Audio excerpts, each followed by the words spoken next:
Yo, what is good, people? Happy hump day to you. Serum's here! Serum's here! Serum 2 has arrived. Glory, glory. And I was not on the beta team this year, or this time around, so all of it is brand new to me, and I'm very excited about that. Very excited about that. Zale, welcome in. Hope you're doing well. Happy hump day to you. I have not made a single thing in it. I did load up a few patches from old preset packs that we've released previously, but have not made anything new with it yet. Been waiting for you guys. But I do feel like there probably will be multiple packs that spin out pretty quickly.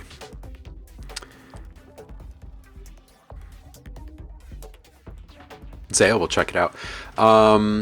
We might do, there were already questions being submitted about, are we going to revisit any previously released Serum packs and bring them up to date for Serum 2?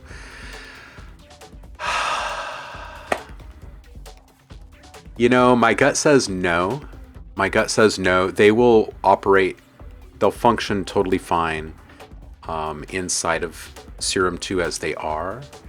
But I feel like I would much rather just keep moving forward and make new products than revisiting older products and bringing them up to date. We'll see. We'll see. I'm not going to make any promises.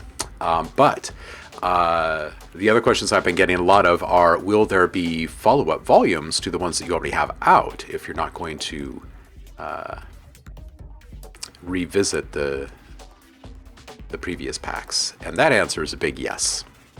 So we might even get started on a Shapeshifters 2 today. Who knows? Who knows? We did the original Missing Library pack eons ago, which was like probably one of the best sellers out there originally. We should maybe do another one of those. That's what I'm thinking. All right. Yeah, I haven't played with the granular or the spectral. Why bother? Well, because they sound really nice. They sound really nice. It's like you get all of the benefits, right? All the sound updates, the sonic updates. Zale, you never know. It might be exactly my vibe. You never know. Yeah, this seems like more than what people were expecting. Honestly, I haven't really done much with it yet, like I said. So we will click on all the things together. We will open up the manual when we have questions, and we will figure all of the things out. Not in one stream. It'll take a long time. If you're interested in making similar soup to this was this morning's 5-minute challenge. There is a layer of metaphysical function in here. Old school. No weird hack of it or anything. And this I'm setting through an instance of molecular, which is giving it a little flavor.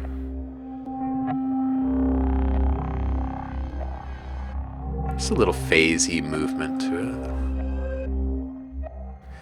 And then got this beat, cooked it up in XO, tossed it through Shaper Box, ran it through an auto filter, hit it with a little riff to beef it back up.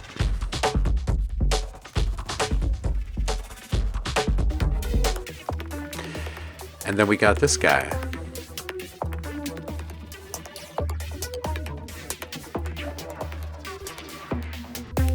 Which actually sounds like this. And then I made it sound weird. And that guy's coming out of Techno Tribe.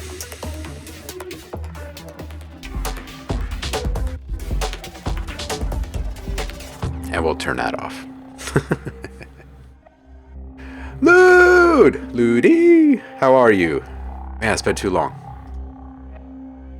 Good to see you. What's new? I think we're just going to jump right into it. I think that's what we're going to do.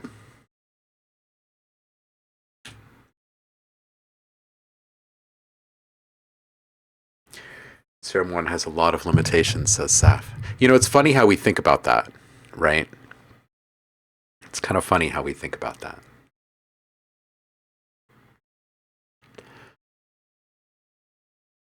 Because when it came out, Zale, yeah, that was the 5-minute challenge. Each morning before a live stream, I cook up a little 5-minute challenge. Oftentimes, it's stuff inside of reaktor, so it's easily assembled. It cuts down on time spent.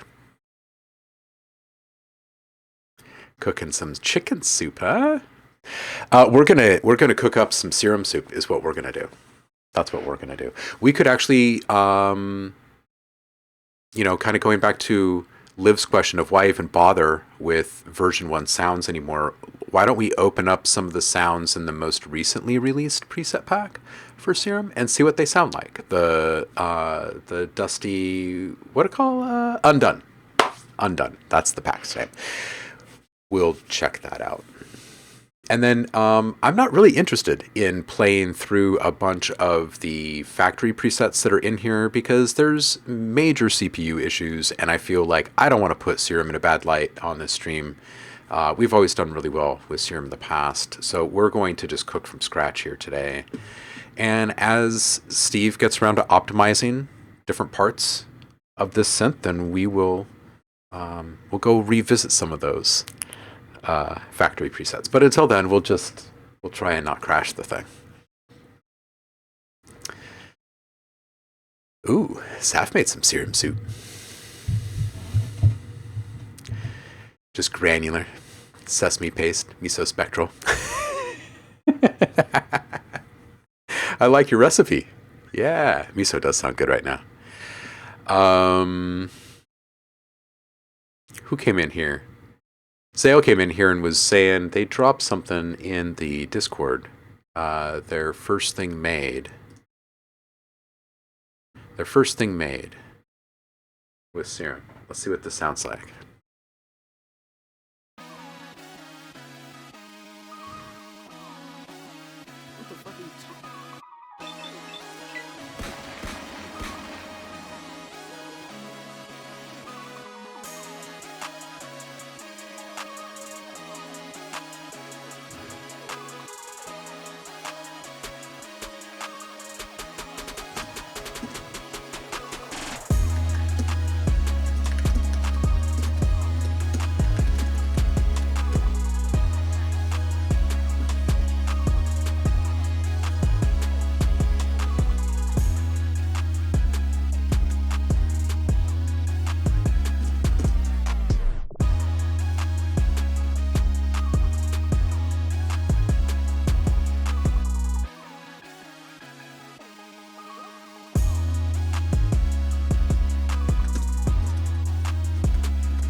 All right, here's what I got for you. I think this one's colorful. I like it.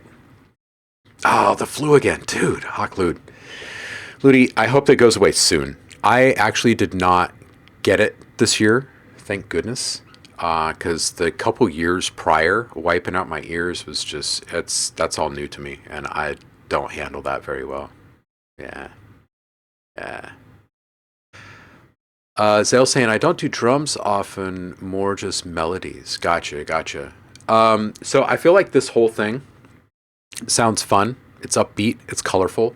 It'd be good to get a little crunchy saturation and a little extra warble on the whole thing. Um, just to get a little extra edge on the sounds. Um, you could just kind of focus your attention to try to get the warble out of the pad. Just detune, let it drift a little bit.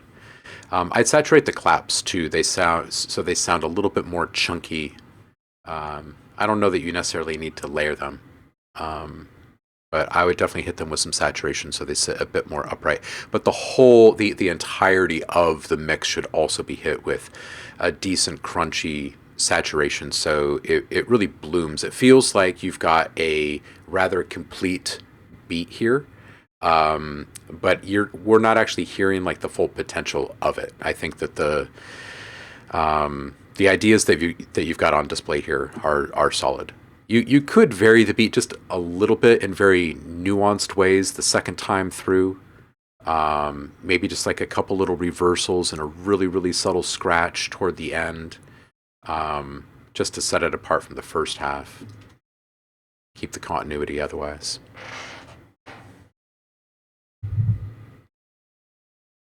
Oh, Lude, dude, same here, man. Ludi's saying the weather in Germany is so changeable at the moment. It's actually already spring, but winter keeps coming back. Temperatures going up and down dramatically, and that's why there's a flu epidemic here right now. It's man, yeah, we've gone through the whole bitter cold and then warm like summer thing here recently, which seems to be kind of the thing when spring starts now, which is just, I don't know. Seems really unfair to all of the plants. They don't know what to do. It's like, I'm blooming. Oh, I froze again. Damn it. Damn it. I'm blooming. Okay, so there's been a ton of changes, and I don't feel like talking about most of the changes. I just want to play. But just really, really quick, there's a third oscillator now. Well, a fourth because of the sub. That was always there. Filters have changed. There's new filters. There's new options in the oscillators as well. There's, besides just wavetable, there's also multi-sample, sample, granular, and spectral in here. There's a mixer in here now, which includes bus, right? Bus 1 and 2, so you can have group effects rather than individually voiced effects. That could potentially help keep CPU down on a lot of those problematic patches. There's an actual effects rack now where if I want 24 choruses for some stupid reason, I could put them in there, which is great, right? And it looks a little bit more like a rack now too. There's also this amazing arpeggiator thing in here, and there's also this clipboard thing, right? You can set up a whole bunch of different MIDI clips in here, the same way that you can set up a whole bunch of different arpeggio schemes, and then you can trigger those in key sets, similar to the way you can inside of native instrument tools, which is handy and familiar. And they've added a whole nother 4 macros. They have brought random out into the existing LFO scheme, extended that to 10 total. So there's been a bunch of big architectural changes. It's not just quality of life stuff. There's, like I mentioned before, there's a lot of new stuff in the filters. We'll get into all of that together. I don't know if much has changed in the matrix or not. These are all just the things that I've learned just by clicking around. Again, I haven't made a sound yet. I've waited. And then in the global, I've noticed a couple of things, but it's all basically the same outside of the first 3 tabs here. So I was thinking maybe what we do is we just like play a couple of old sounds, play a couple of presets from the most recently released Serum pack, just so we can get like an idea of the quality of sound of this thing, and then we just start making brand new. And there are a bunch of things in the production pipeline right now, and all of them have just kind of been put on pause for the day or two, huh? Yeah, right? Respect the gazelle. Thank you so much, Paul. Appreciate you. Good to see you. It's been a minute. How are you? Ghost Voices here saying finally we have real analog FM, right? 52 months, Paul. Dude, appreciate you. Will all of our old lessons still be able to translate to the new synth, asks Saf, and that would be a big yes. Yes, yes, yes. You're welcome, Zale. All right. Sunny Maryland. Nice to hear it, Paul. All right, so let's just, for kicks, let's go through and listen to some complete patches.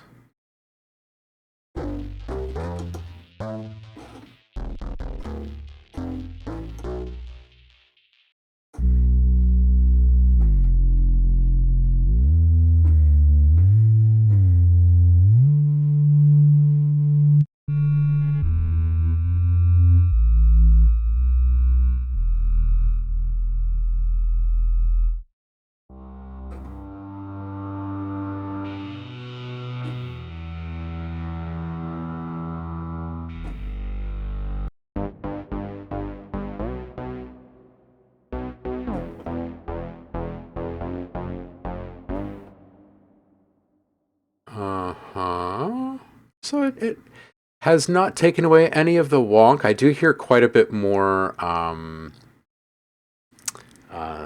of smoothness. There's entirely new interpolation for the wavetables.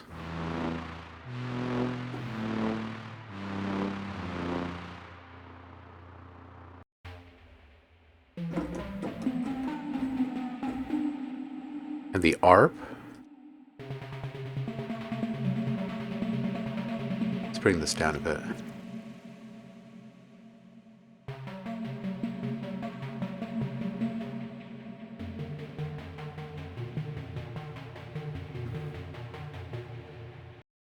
Now, it's nice to have the ARP built in with separate presets for it and everything, because oh man, it just kind of changes so much for you, right? The fact that you also have a piano roll in here now and the ability to record, and it's speaking directly with the DAW in pretty intelligent ways. There's a lot going on. There's just so much going on. Like from a musicality and music making perspective, I feel like Serum 2 completely just repositioned itself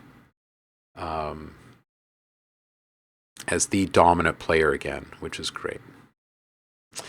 Ludi saying, how about a side-by-side comparison of these two?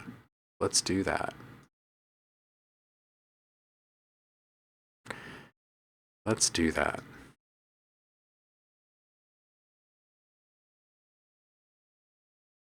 All right, we will. I'm going to make these just a little bit smaller so we can actually have them on the screen right next to each other. And we'll go back and forth between the two sounds. And we'll load up the same exact patch. We'll start with let's start with some of these pads here.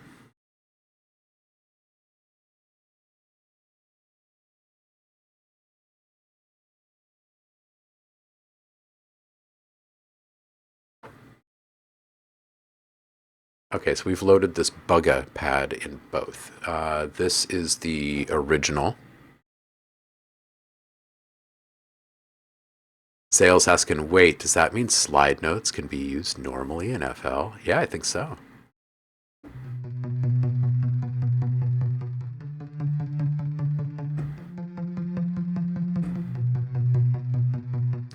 Now, Serum 2.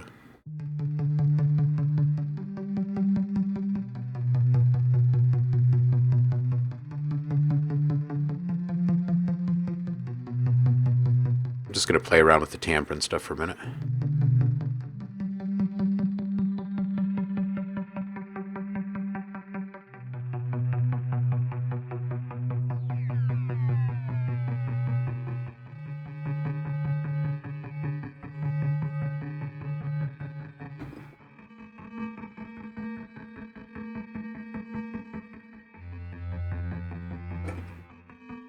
Now over to the other patch. Just do those same exact things. Oh, the crush is totally different, huh?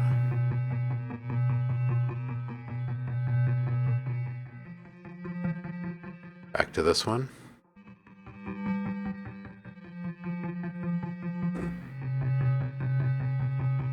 Yeah, and there seems to be a difference in the voicing and spread there as well. Let's grab a sound that's a little different here.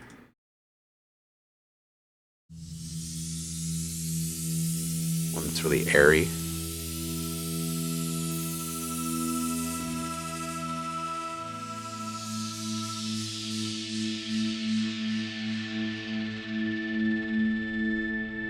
DJ Hanus, welcome in. Hope you get your audio sorted there. All right, let's listen to this on the new Serum. Same patch.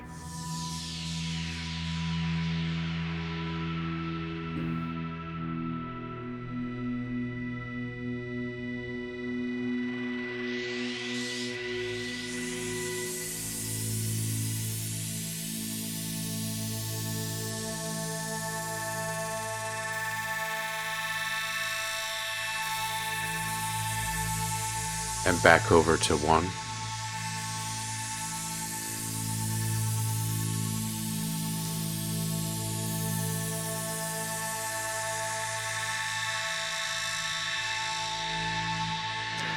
Yeah, version 1 has a bit more of this kind of digitalness to it at a few different key points, and this one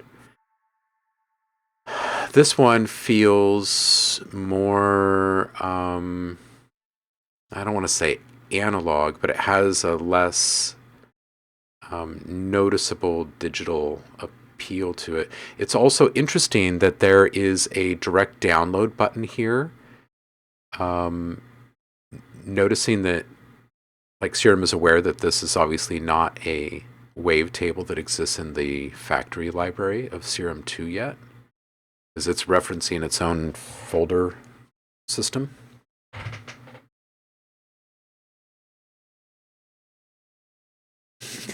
Helps if you don't mute the tab, right?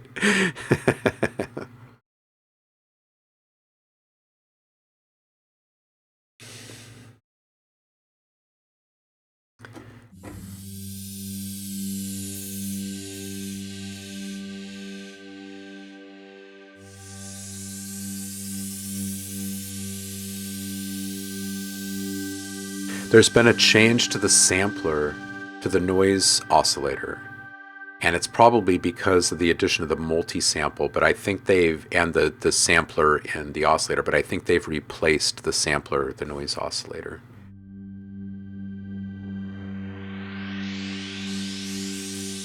There's like a definitive difference in the brightness, like the character color and the responsiveness of it. Like, kind of felt as like presence, sort of. Really interesting. All right, let's listen to another one here, and then we'll make something new.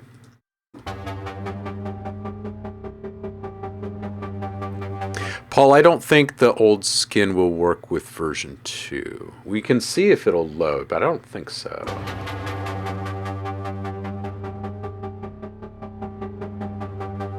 Okay, I'm going to load up that same patch here and play the same exact note with the same velocity. Oh. Oh, wow, that's quite different. So it comes much more into like a singular mono voice and then into a more spread and reflective position on the sides. Wow, that's quite different, really.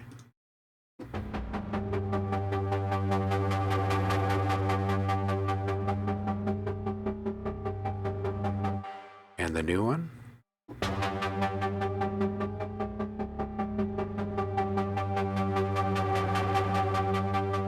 Huh.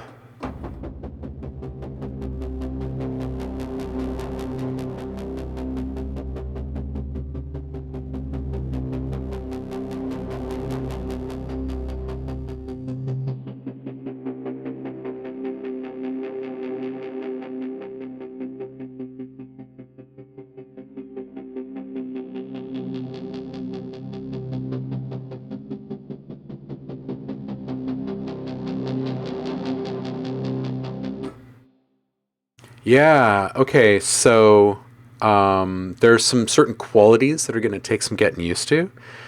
But wow, this is, I've not seen a synth have such bold and sweeping changes made from one version to the next, honestly. Like in the actual architecture of it, almost all tools continue to build upon the same components, and it seems to be that it's really rare that someone's willing to get in there and really gut something. Nice work, Steve. This is freaking great. Let's make some new stuff, shall we? Let's make brand new stuff. And while we're doing that brand new stuff, I'll remind you that if you are currently subbed to the Twitch channel, I did just put up a brand new subscriber rewards pack in the Discord. So make sure that your Twitch and your Discord handles are synced so you can be granted access to your pack. It is a brand new pack. It has not been released to the public yet. It's 295 dialogue samples. They're pretty awesome. They're pretty awesome. Paul says, well, Serum 1 and 2 created in different millennium, right?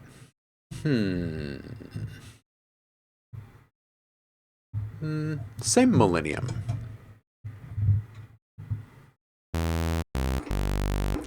Oh, here in the Discord, Heinous. Just hit subscriber rewards. If you're subscribed on Twitch, you get something free in here. And I just swapped out what is in there. It is the 295 dialogue samples from the last watch party that we had. Let me go and find those for you. I've just put them in here. The audio in this movie sucked. It was so bad. It was so bad. But we made them awesome. So, yeah, they're all very crisp and upfront now. Now in slow motion, we can see what happens when a cat is dropped from an upside-down position. His eyes and the equilibrium organs in his ears cause him to right his head. This puts an uneven tension on the neck muscles, and their tension receptors excite reflexes, which bring the body back into alignment with the head. Yeah, it sucked before. I mean, it really, really, really sucked. There's no getting around it. Let's see if I can find it really quick for you, because it's awful. Yeah, I did. Here it is. It's awful. Sight is more fluid pressure, and we can regulate the way it opens and closes. Yeah, this is various degrees of light. maximum volume. Now, suppose we look at the sun. And as soon as you start to turn it up, it's so noisy. The thing. But hey, we've got magic here, so. The demonstrations you have just seen were devised by the scientist Albert Ames. While they are amusing illusions, they are much more than that, for they demonstrate some rather profound psychological principles Respect the gazelle. involved in all. Another chemist, taste, specialist, reacts only to salty, sweet, bitter, and sour. What happens to men in an Antarctic whiteout when they lose all sense of distance and all objects seem to float in midair? Yeah. And the brain itself, the center to which the senses report, is being studied in every country of the civilized world. Liv, I love you. Thank you so much for the gift sub there. DJ Hanus, I hope you enjoy the sounds. Oh, also, quick reminder that Twitch has pulled the rug out from under us when it comes to our archives. They will all be disappearing here soon on Twitch. Thank you, Twitch. Uncle Jeff Bezos doesn't want to foot the bill for people's past streams being hosted anymore. So all of that will be unveiled on YouTube soon. There will be a return to OhmLab on YouTube finally. How about that? Okay, we're going to make a whole bunch of just brand new stuff.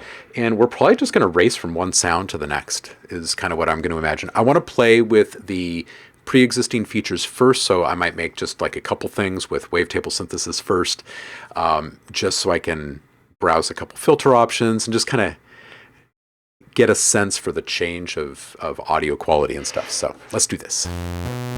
Hey, Jay the Dawn, how you doing? Welcome in, homie. You know me, I want to hear stuff in a simple sine wave first.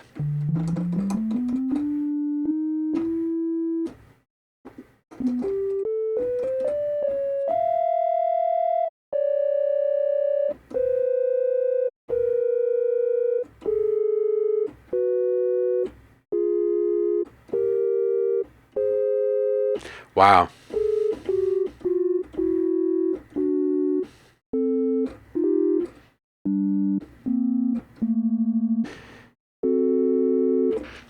These individual voices.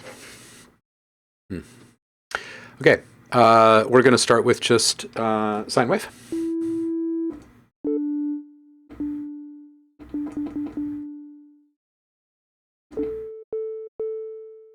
Let's send this through to a filter.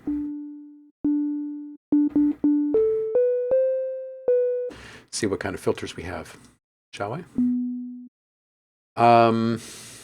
Normal, same. Multis, same. Okay, so they've put the brand new filters in S2 filters. That's kind of weird. That's kind of weird. I feel like it should just be filters. What is WSP? Ooh, creamy.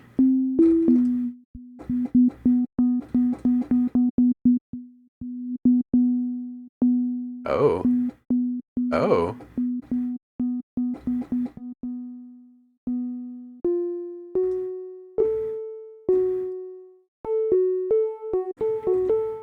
Okay, hold on a second. Hold on a second. This right here. This is pretty cool. Let's go bipolar on this. And just bring that up a little bit. And bring this up in our rate.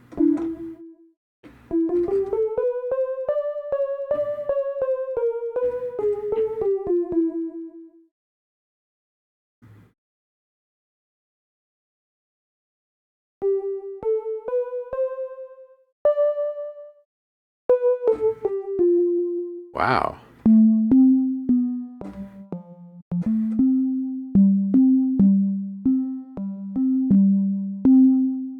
Wow. That's very smooth. Okay, next. WSP. DJ mixer. Diffuser. Wow. What's this? Oh.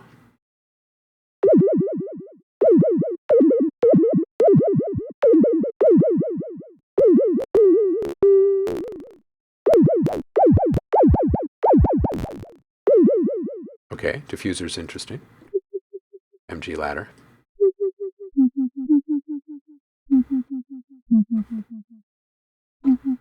Acid ladder, EMS ladder, MG dirty. So this one's unique. This one has a, as you're cranking up the drive, I believe it's this one. As you're cranking up the drive, it's emulating the effect of holding a lighter up to the tube of the original, or no, it's the pane. That's what it is.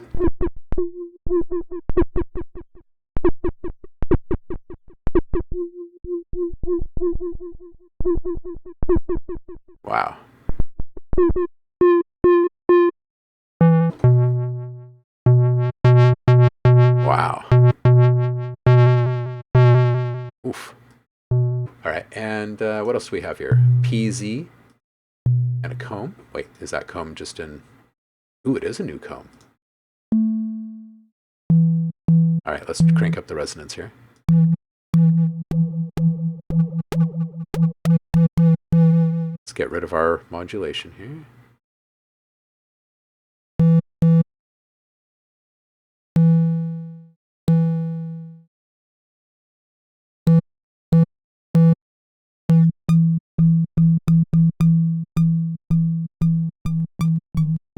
Oh, look at that.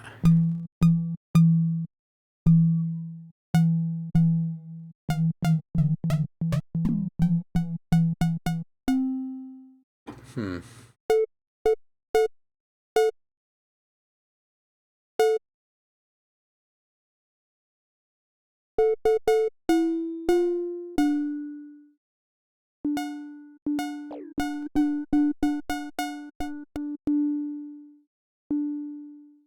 Hmm. Interesting. Let's play a bit with this this diffuser one.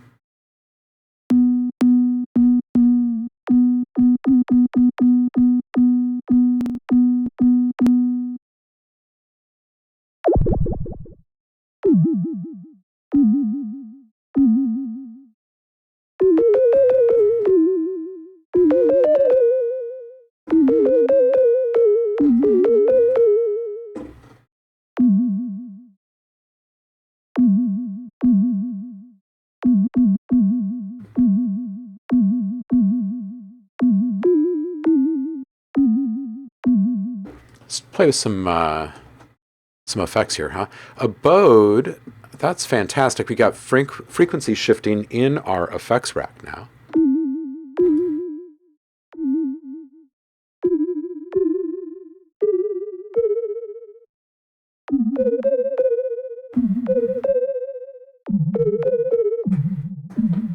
If we go back to our oscillator and just spread out a little bit of voicing here.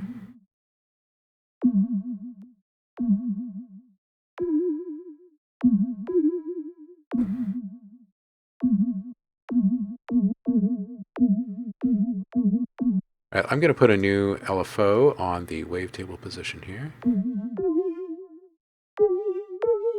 We're going to bring that down. And we're going to turn off retrigger.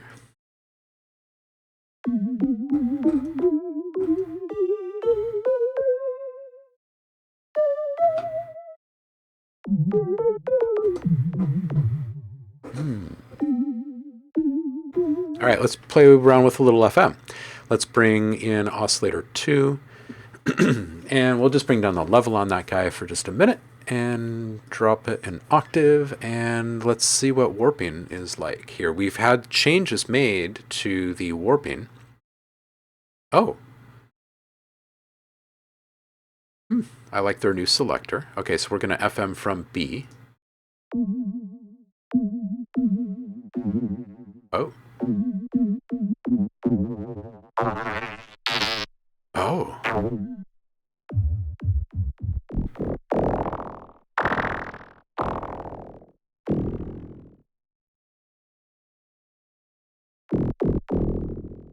Close shard! Sorry for ignoring all of you guys in the chat. I will try not to do that.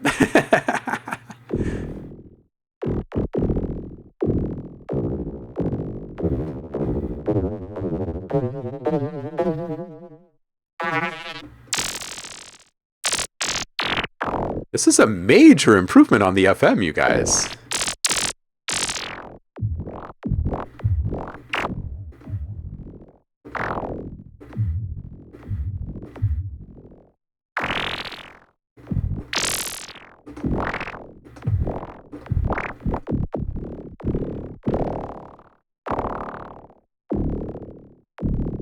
Now I can do a couple.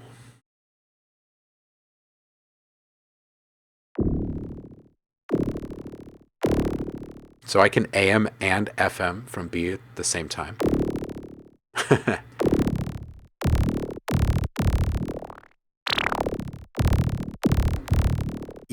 That has such great implications for acid bases, you guys.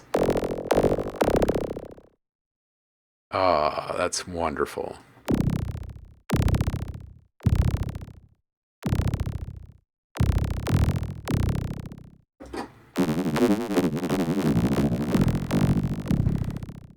This is pretty interesting. Okay, what else can we put into the effects rack that we can play with here? How about our distortion? What's new here? What do we have? These are the same options. What does our shaper look like these days? Let's make a custom shape, shall we? How about we stay the same on A and we go to B.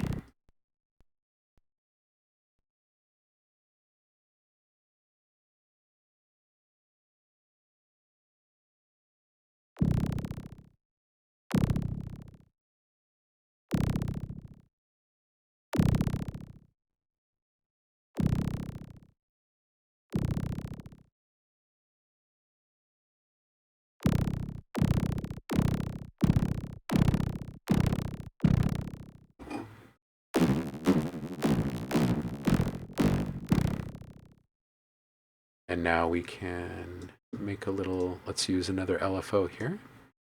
And let's make this guy an envelope. And we'll just do a little up and back. Just a little jab.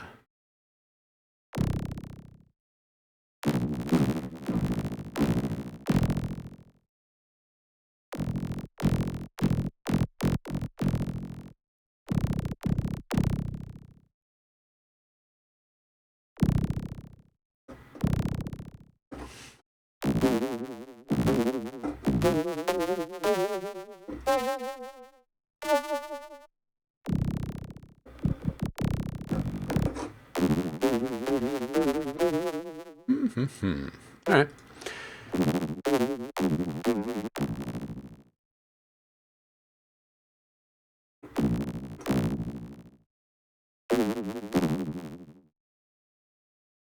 How about a flanger? Let's hear what the flanger's doing these days.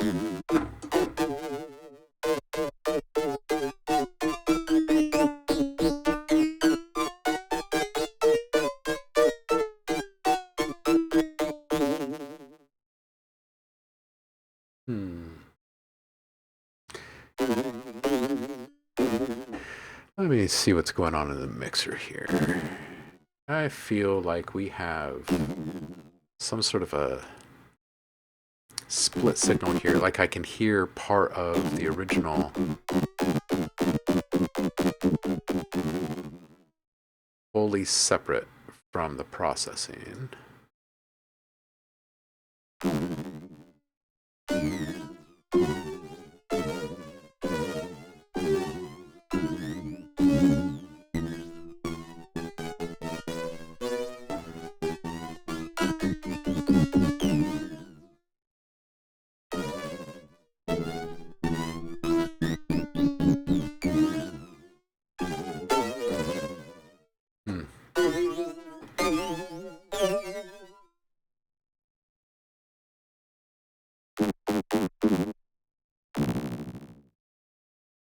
All right, let's play with a couple of these splitters. We've got a low high, a low mid high, and a mid side splitter. So if we take this mid side, let's see what this does here.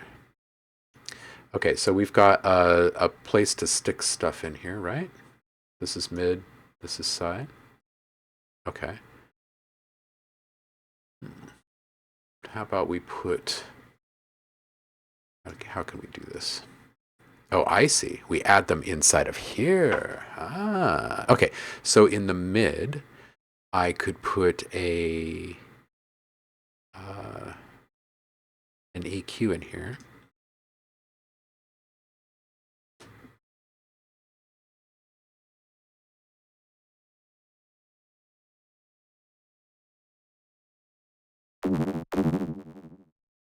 And on the side, I can put in another EQ.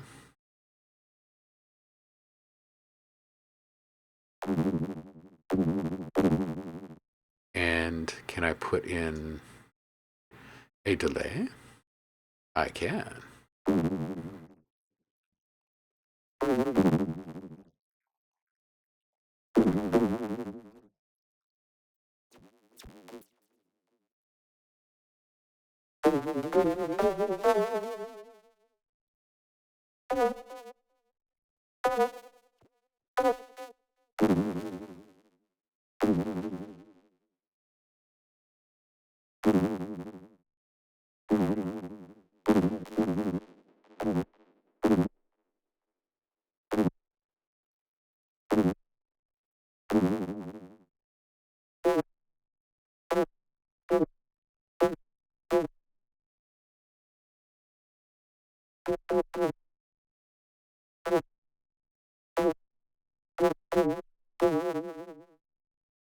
I am not hearing this delay.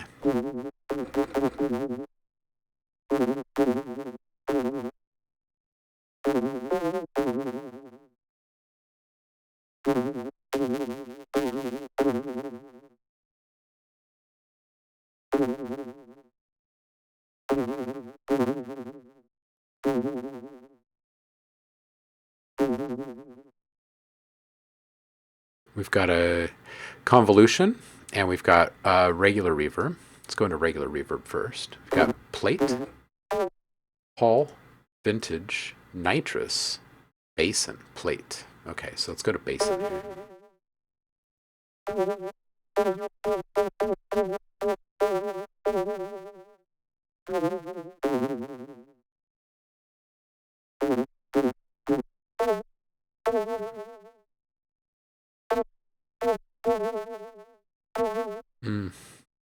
Yeah, not hearing it.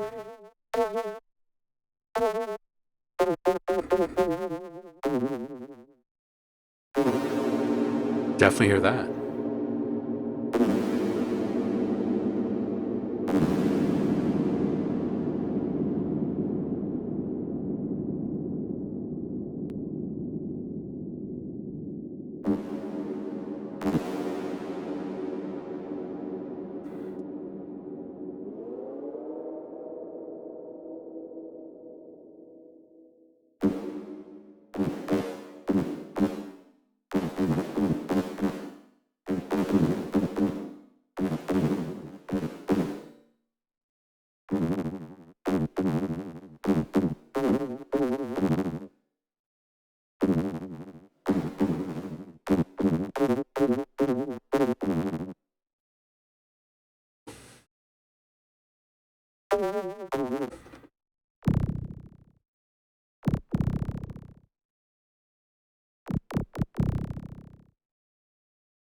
Ludi is saying, OhmLab, you can FM from B, and on B, you can choose FM from A. Yeah, you can. Absolutely. And right now on A, I am AM and FMing from B. So now if I go over to B and I FM from A, this is not audible yet. We'll listen to that in just a second. We'll just see what the effect is on our waveform here first. Haha.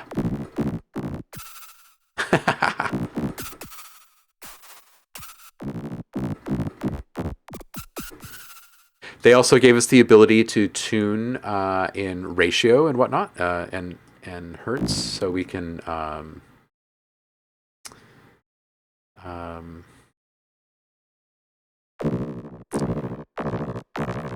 have a more true to life FM experience here.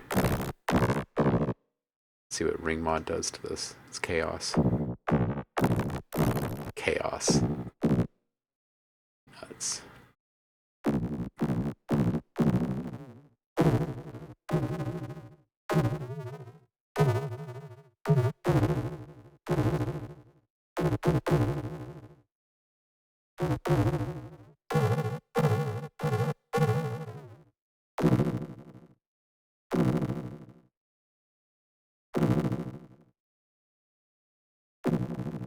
Oh.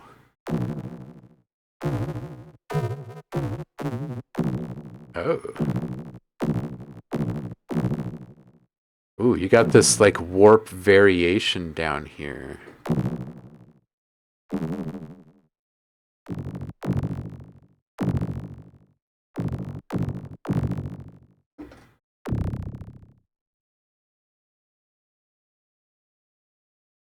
Yeah, it's so nice to have some liberation happening in the effects modules, right? And your routing options have become so much more robust with all of the mixer features.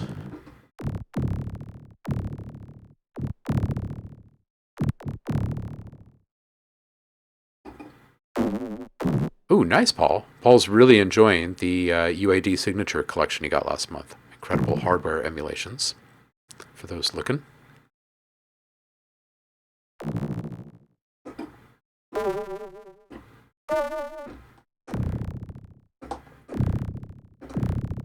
That's pretty nice. It's pretty nice stuff. Getting back into our effects rack here.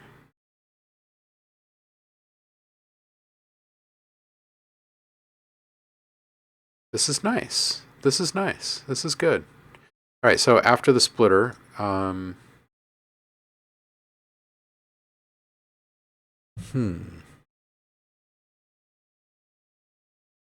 actually, we'd want to put our compressor up here. Can we do that up here? We can. How about that? Okay, then.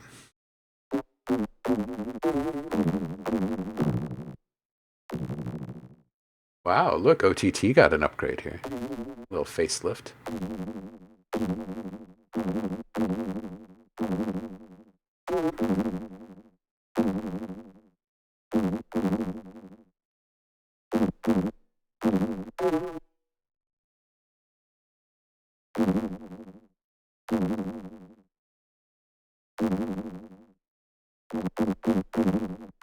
It sucks that I don't have uh,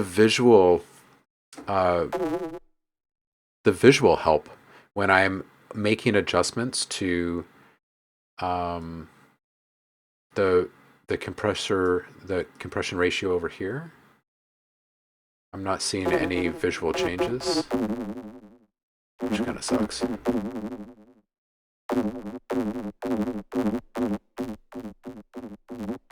Yeah, I'm not getting the same kind of responsiveness that I should be, right? Oh, I see. I see. Okay. So over here, they've moved ratio, and over here is now the individual gain.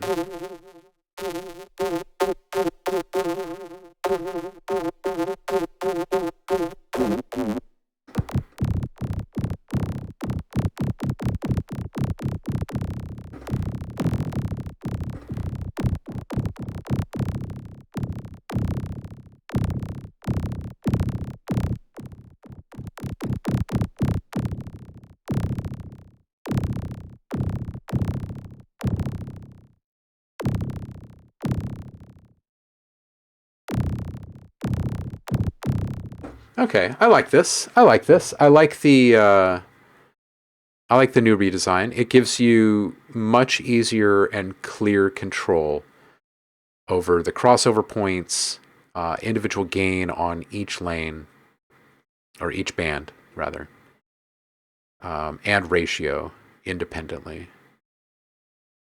Okay.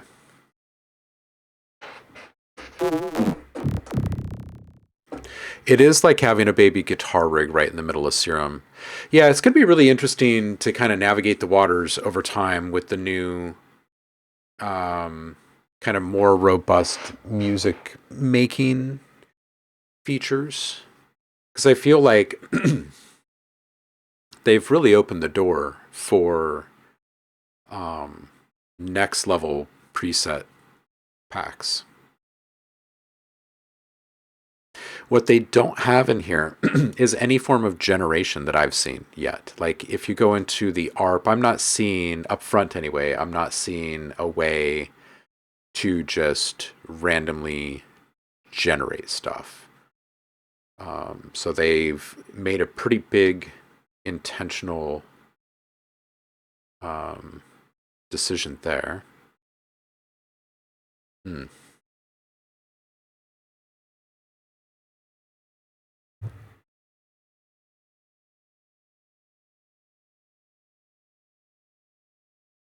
Yeah, Liv is right. OTT in Serum 1 effects always bothered me. It was difficult to use it with any amount of precision.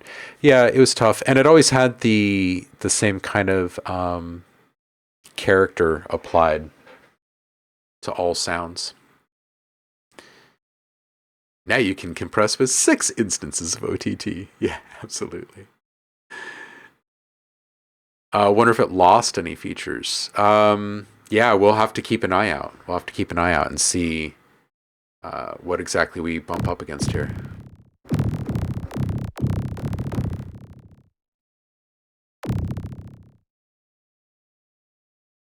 All right, so I want to put an equalizer way up at the top of this guy.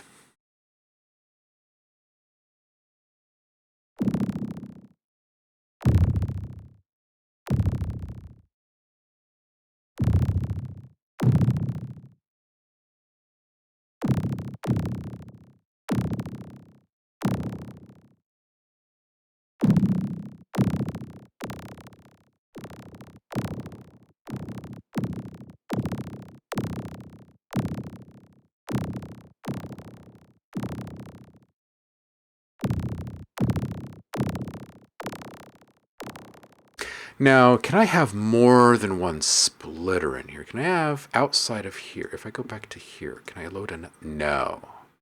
Okay, so only one kind of splitter is allowed in the rack at any one point in time.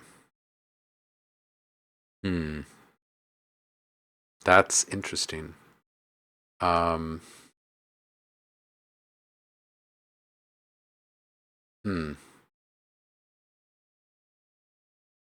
Interesting.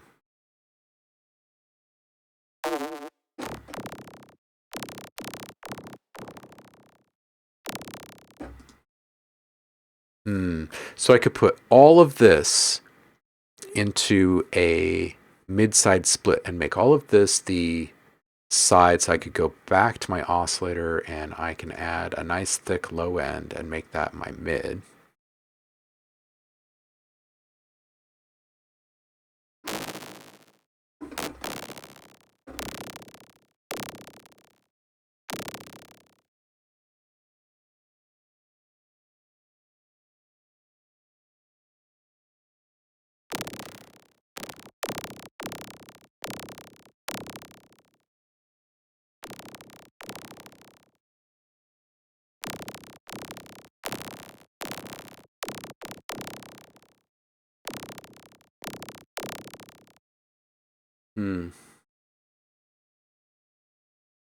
Let's see what these guys have got cooking in here for version 2 in our wavetables here.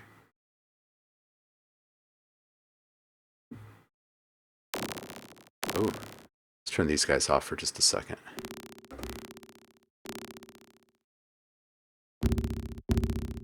Ooh, yeah, I think I will do this little test here. I'm going to put a mid-side splitter.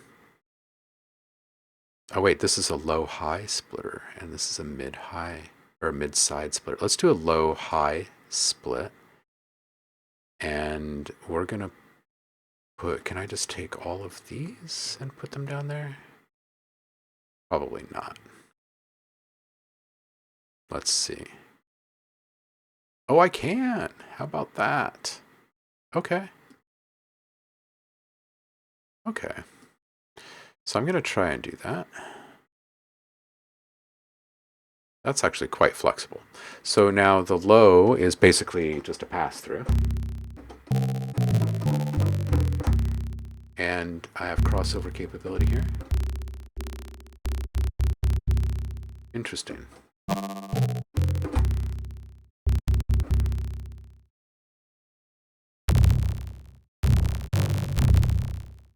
Huh.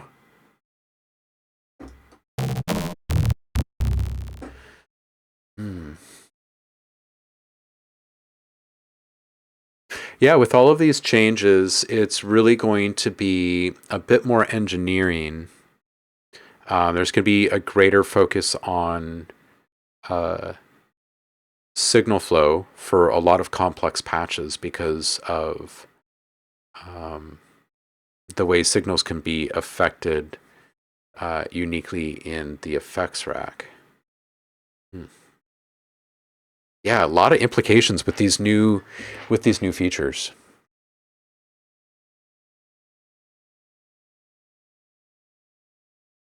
Yeah, so the mix tab, this looks like a pretty typical mixer.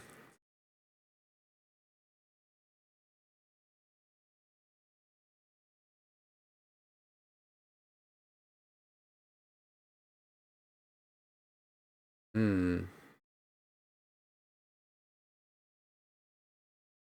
Hmm.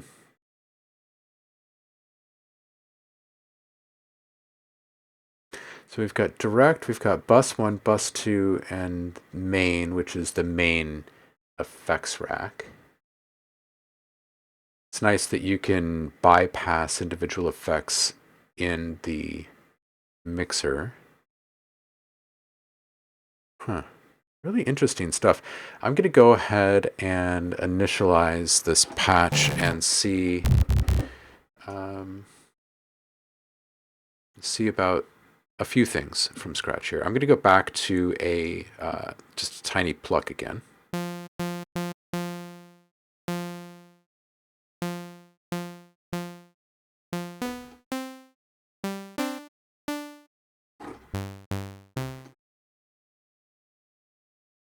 And for this, let's play with the ARP a bit.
We have swing in the arpeggiator now.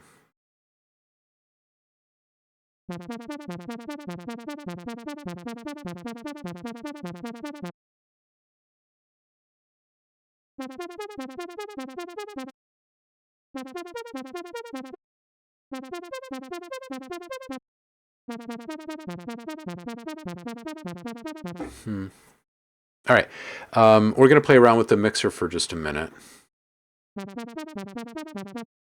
go into the bus.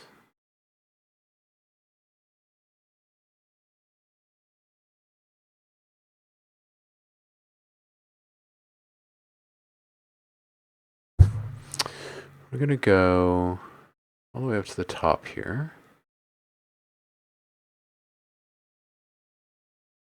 It's a question about the filter and the bus here.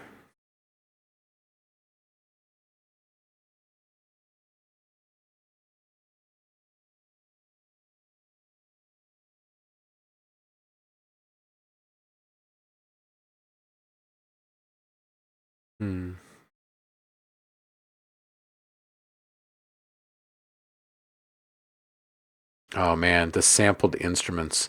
We haven't even touched the sampler stuff yet. We'll have to do that next. Um,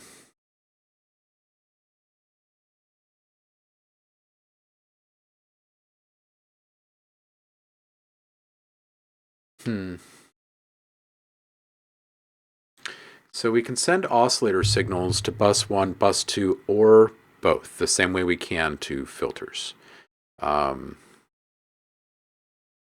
Very massive there. To send a signal to either bus, click and drag the corresponding bus knob, set a specific value. Double click the knob, type the appropriate value in there if you like. Okay.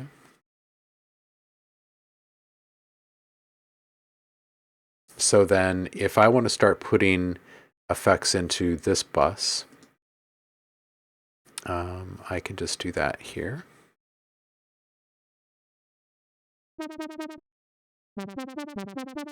And if I go back to my mixer now, and I start sending to bus 1,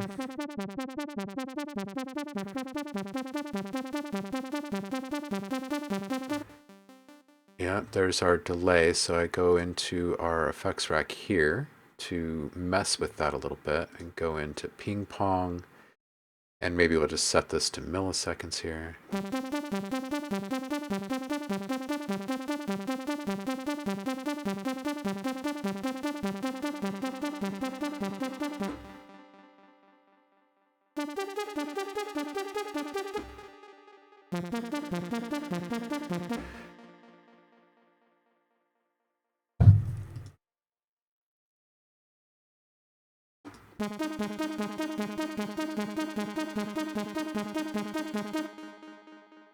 Interesting. So now, if I was to change this to bus 2, does that change this one? What?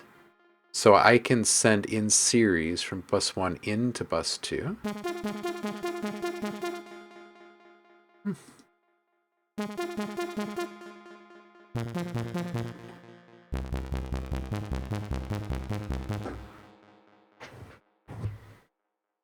Yeah, absolutely. DJ Hannes is like, why wouldn't you grab it, right? Absolutely. Brit Boy's here. How you doing, Dave?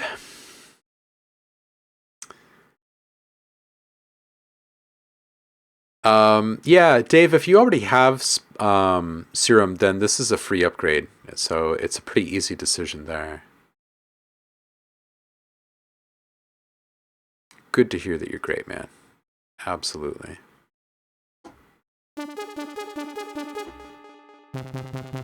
There's just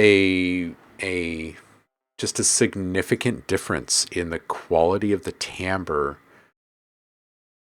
of this synth. There's I'm gonna really enjoy making the analog emulations in this thing. Let's start getting let's get some of that going. We're gonna put let's go back to a sine wave here really quick. And I'm gonna take a slow crawling LFO. Let's just say that it's gonna take a bunch of bars, like 8 bars, to make its way around here. And we're gonna stop retriggering.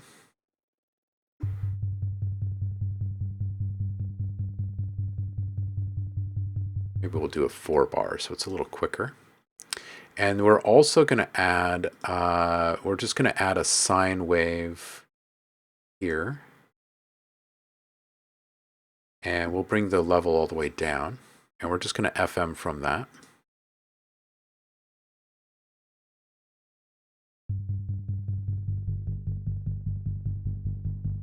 Now on this guy, we're going to get another slow riding LFO. And it's gonna wiggle its way up here. But I want to play with something else. This is a normal LFO here. Let's use maybe not a path. How about a chaos?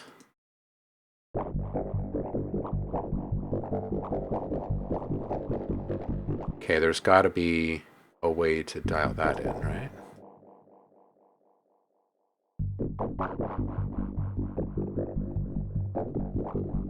Yeah, how do I control the amount of chaos here? I feel like we may have lost some control there.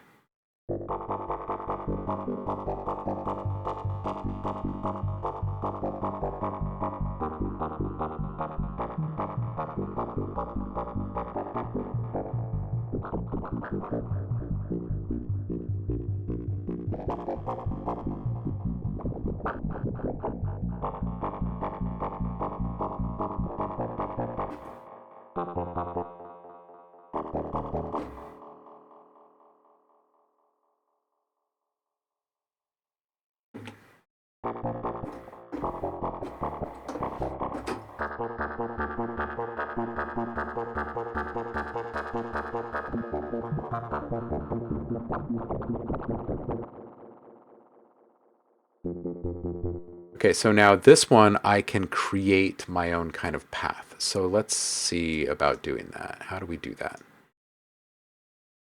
How do I do that? Oh, okay. I'm on it.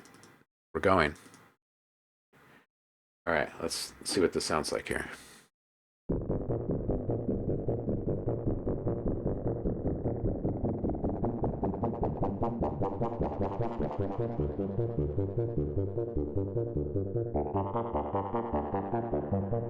Oh, I like this.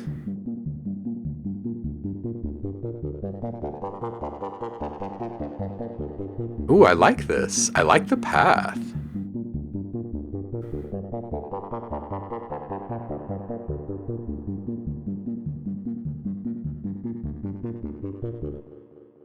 Oh, Britboy is asking, I have no serum. This is 150 bucks. Yes or no? Yeah. I would say, yeah. I mean, if you obviously don't need something new, but if you want something new, then I would say this is a great thing to get. If you're not sure about the price tag, you could always just wait until like Black Friday or something like that rolls around, where you can get a discount on it. But apples to apples, it's going to probably do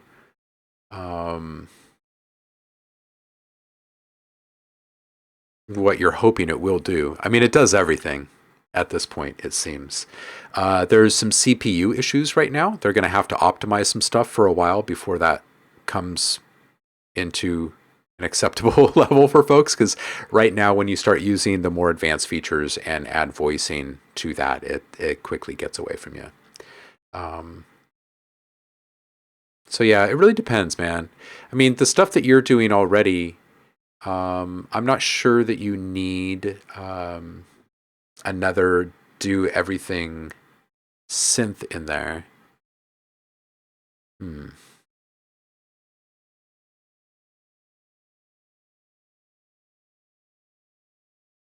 Ooh. Yeah, reading Dave's comment here to live, saying, saw you messing around on your keyboard earlier, throwing it all out to MIDI, then seeing if anything stuck. Good idea. The amount of times I've found lovely chords that can't damn well remember them 4 seconds after I press record. Yeah, right. Right? Yeah, Pigments is pretty great. I don't like the workflow of Pigments, but I like the sonic output of Pigments. And I've grown more accustomed to the workflow, but yeah.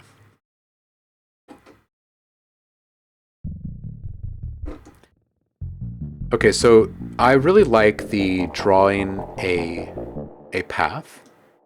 And it looks like we have forward, reverse, and ping pong. So ping pong seems like it's probably going to be great if we do this in a little guy. So let's do that. How do I get rid of all of those?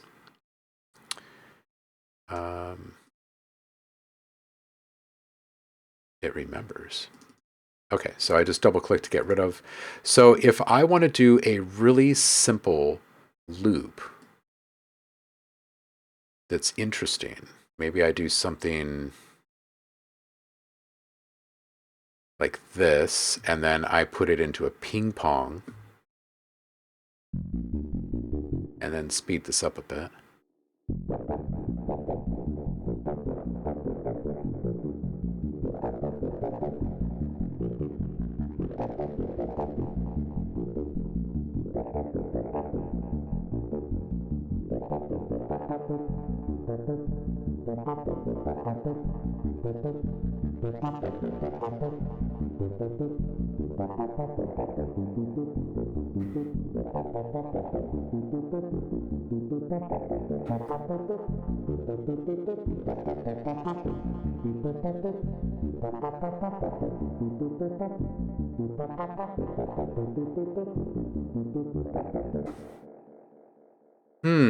Okay, I really like the path LFO. That's nice. I can see so many great little ideas for this. And there's also, instead of a loop, there's also this kind of linear path option, so it doesn't close circuit.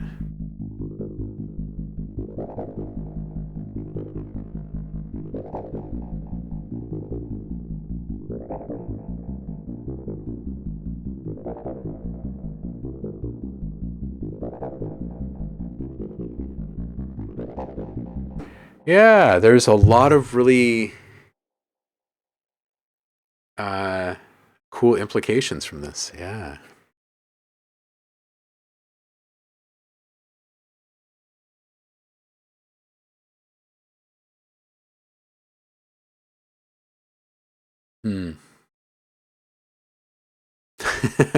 Liv agrees the pigment sound is great, but the layout is confusing.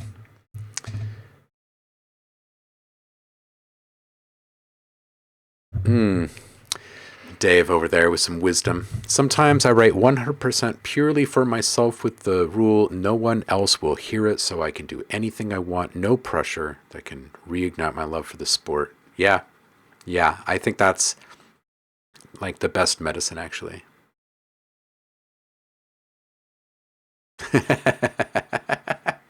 Of course, the trouble is you can have such high standards that with every track increasing those standards further, that the exercise can turn into a pain. So just let your standards go and have crazy ass fun for not to be released track. Yeah, that's really it.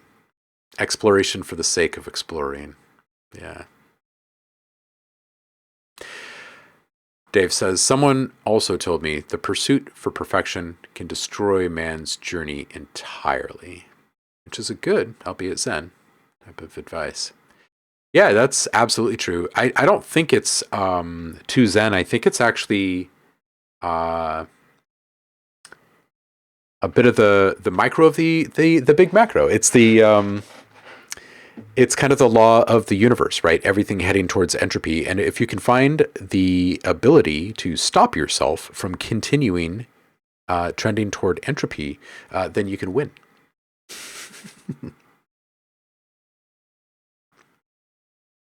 Otherwise, yeah, I think we are all kind of innately wired to continue to make things more and more overly complex and unable to get ourselves out of those little mystery boxes.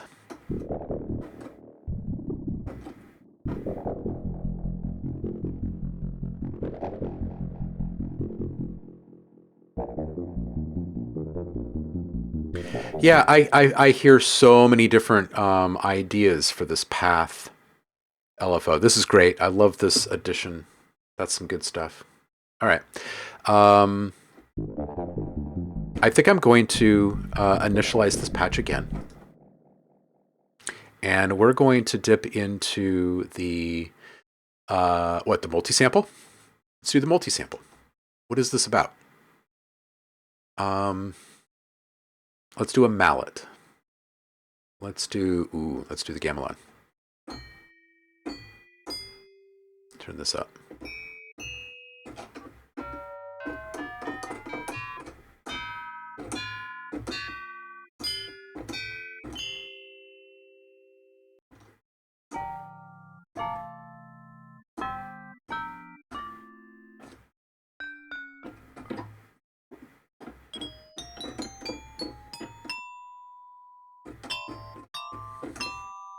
Oh.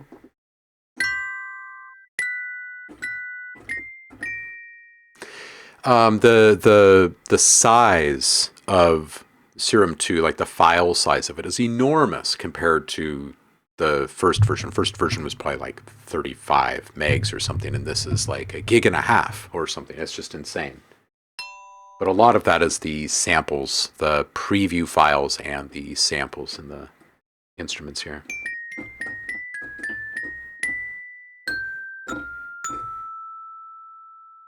Now, what if we take and go into granular over here? What are our options? We have bass, bowed, brass, flute, piano, plucked, spatial, synth, and vox. So maybe we do like a piano-ish kind of thing. I'm just wanting to kind of play around with layering with this multi-sampler and granular for a minute.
Just playing around with the controls here of the granular oscillator.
Let's get a sampler in here and see what kind of stuff they have in here for the sampler.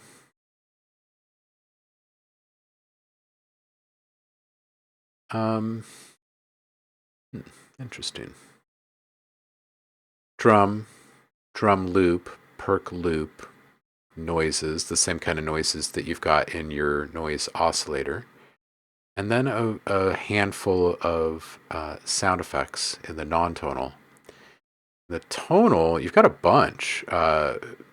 Bass, bowed, brass, flute, piano, pluck, spatial, synth, and vox again.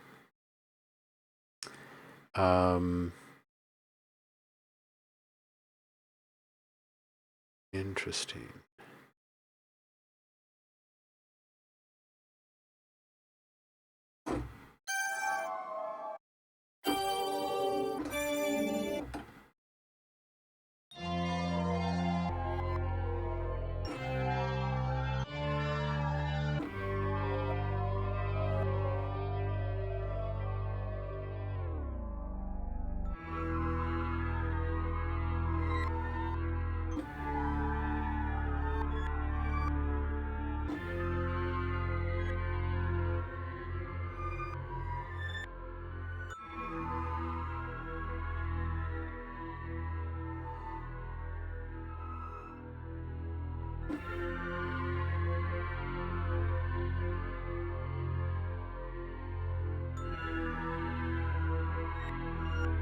A trap ad.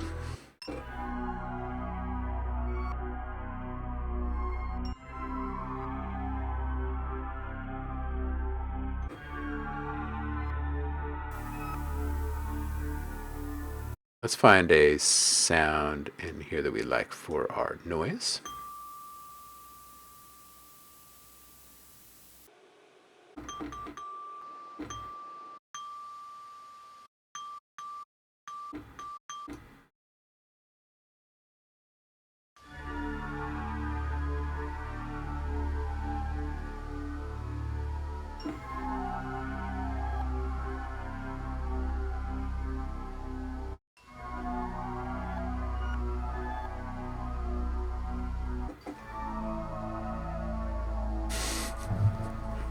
Oh, that's great.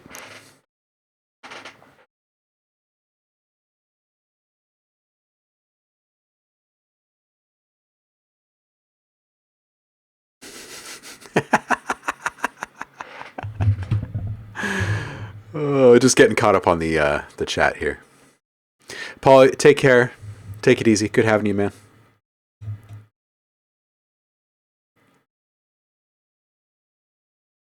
Ooh, keeping yourself on a strict schedule for finals. Whew. Good on you. This is some really cool, weird, like hip hop trap kind of.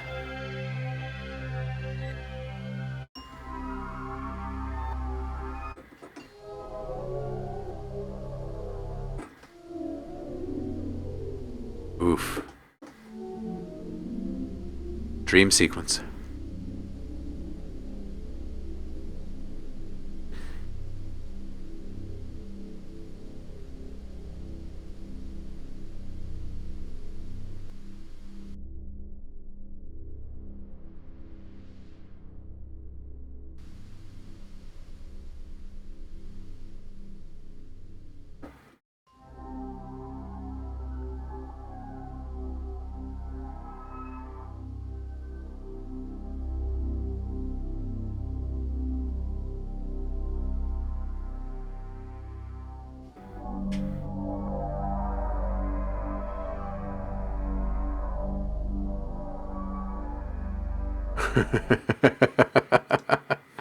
Oh, this thing's great. Let's make this bipolar here, and we'll drop down a little bit lower than expected. And we'll just set this to be like a 2-bar or something.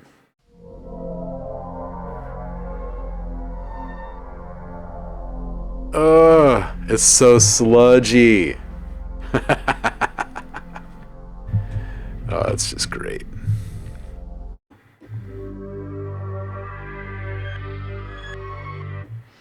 Wow. Okay.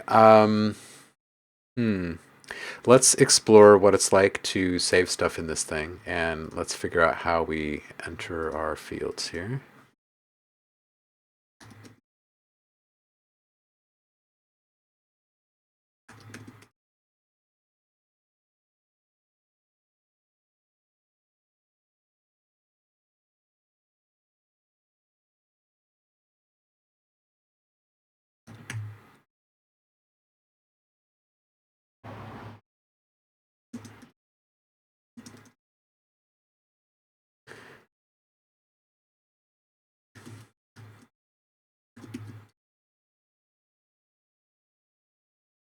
All right, so we're going to name this thing.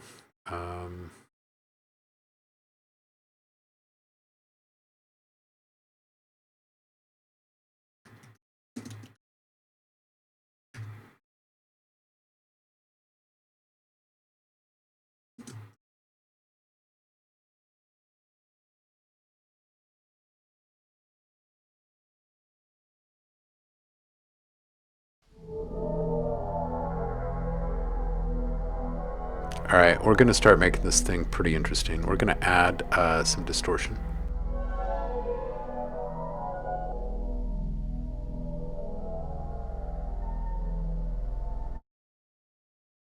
Let's do some soft clip maybe.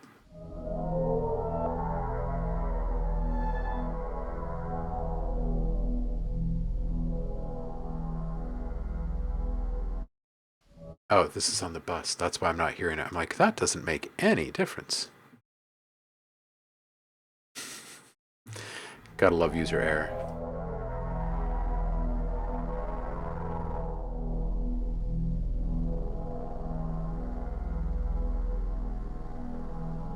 Ooh.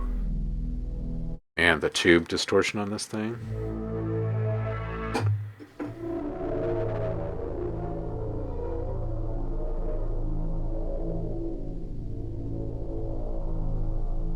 That's just ugly.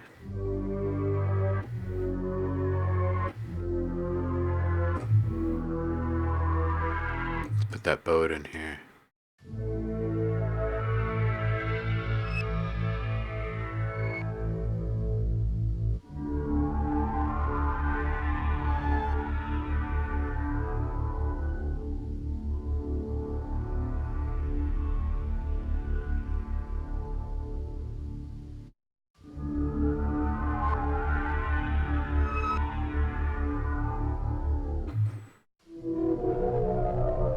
Yo, what's up, Danny?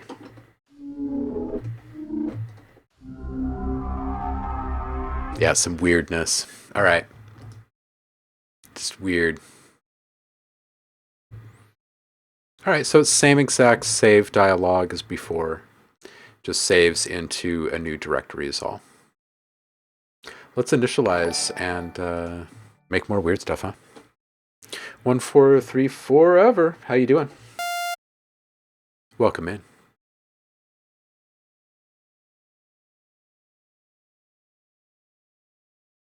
Yeah, it's definitely some dark ambient trap for sure. Yeah, it's some weirdness, right? Um,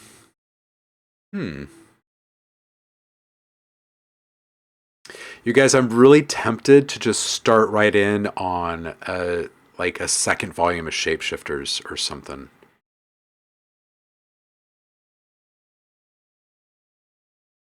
Hmm. I wonder how some of the Shapeshifter sounds hold up in here.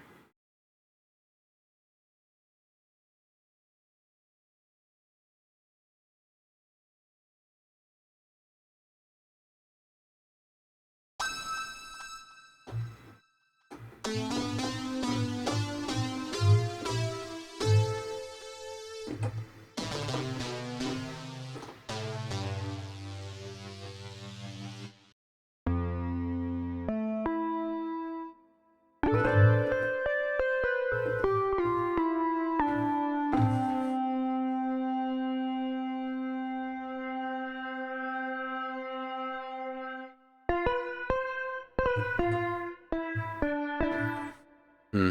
Yeah, I'm pretty impressed with the sound and the responsiveness overall. I really am. I hope they get the CPU stuff optimized quickly, and that it doesn't end up hurting them in any way. All right, I feel like I want to get into just some simple wavetable stuff for a little bit. And I want to play with just assigning macros and exploring some of these newer filter LFO options in the process. So let's start with maybe just a simple wavetable from their new lineup and see what we can make with it. What are these guys here?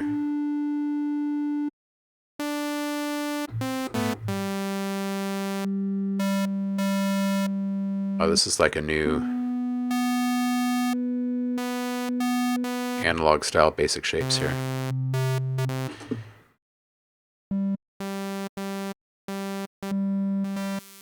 These are pretty big jumps. A little more smooth here.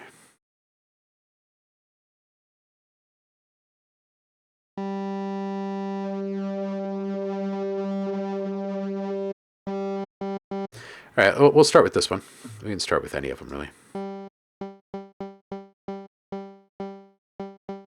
Start with something really tight. And we'll start to loosen it up from there.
All right, we're going to set up a long-term modulator here on the wave table, and we'll just set it as like a 4-bar, just so we get some variation over time. We'll set that to free.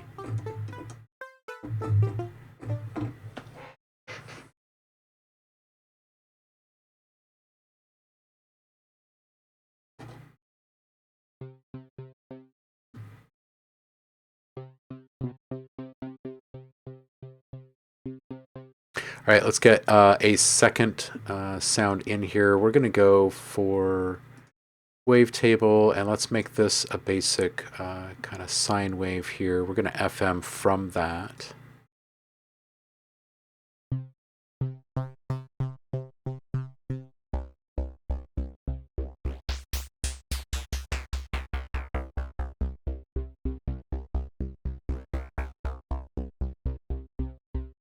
All right, we're going to take a second LFO. We're just going to ride that at very minimal depth and do it slowly, and we're going to unsync that.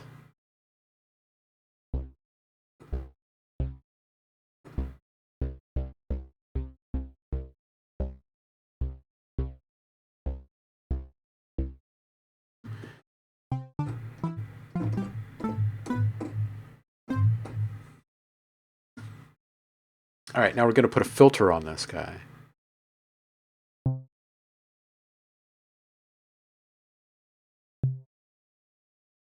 Let's make this unipolar here.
All right, let's get a little layer action happening here. We're going to be able to FM from 2 different sources. So let's add another sine wave, and let's bring this one up a bit. And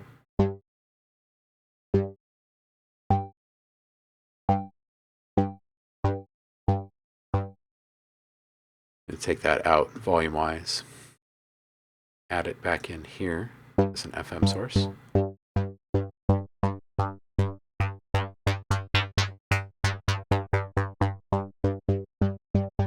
Okay, so we're going to put this on a slow ride as well. We'll take it up to around 50% or so, and we'll say that one is happening every 4 bars or so. That's free.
Nice, Danny. What are you thinking of Serum so far?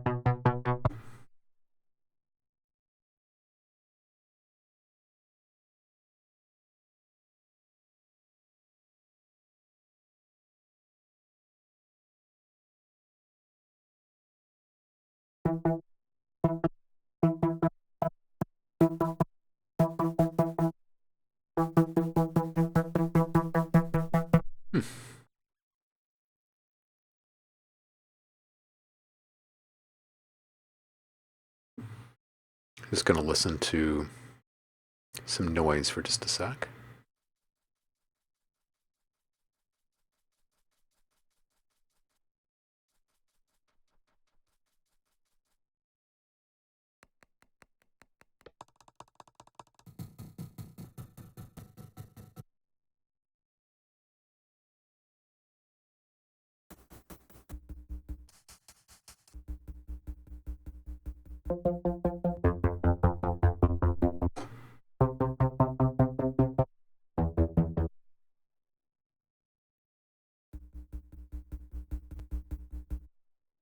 Okay, where is my key sync control for my noise? I see start and random, and I see one shot, and I see loop, but what I don't see is key tracking. I guess I have to roll my own for that now? So I guess I'll just take my pitch down and then add note to that and see where it takes us.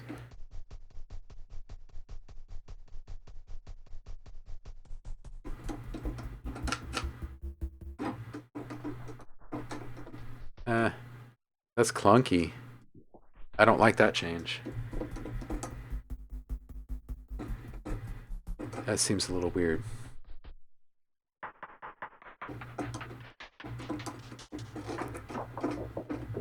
Alright, I think that's close. Bring this back here.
Right? Hybrid instruments, cinematic sounds have never been so easy to make, right? Right?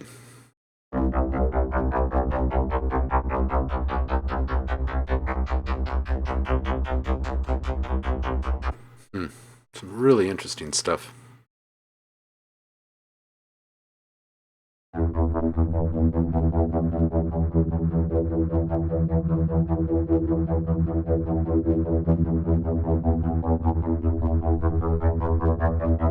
Wow, yeah. Using a soft clip as a warp for a base layer?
Okay.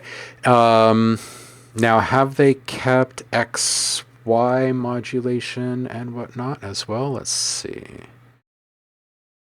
Yes, they have. Okay.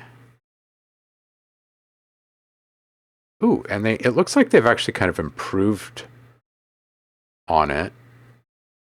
It seems to be a little bit clearer as to where it's landing, which is nice.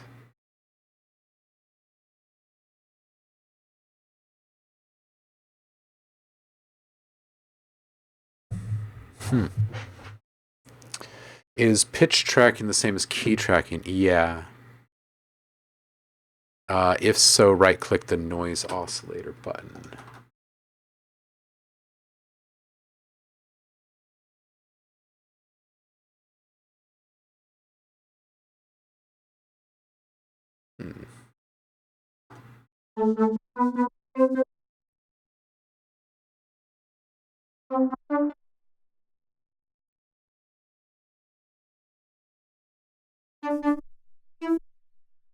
Let's check it.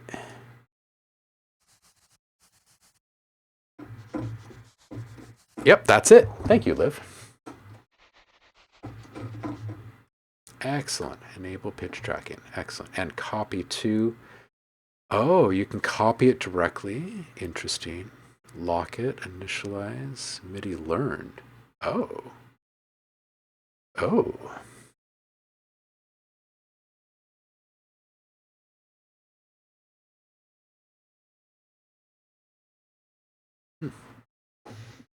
Look at us learning.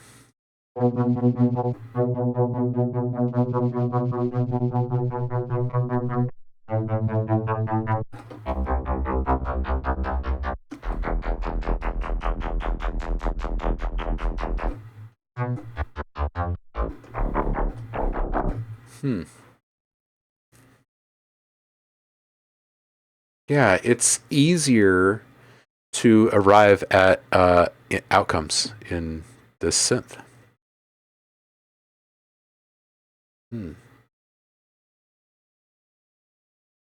Very cool. Yeah, I'm just kind of eager to learn. I'm going to initialize this again, or maybe go and grab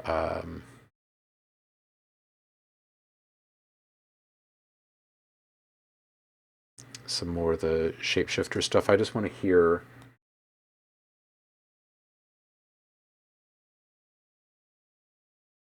more of the timbre difference here.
Hmm.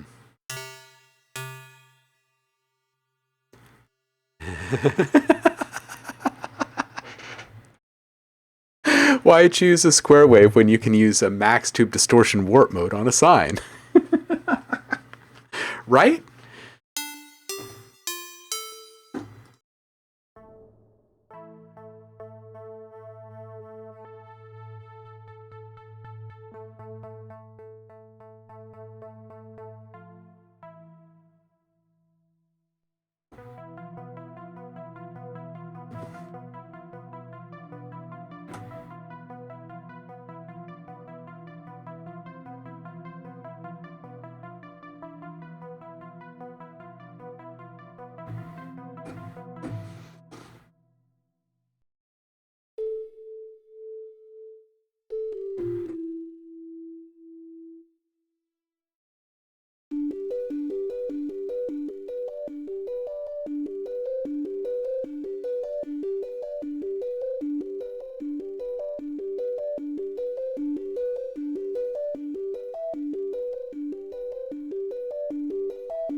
Hmm.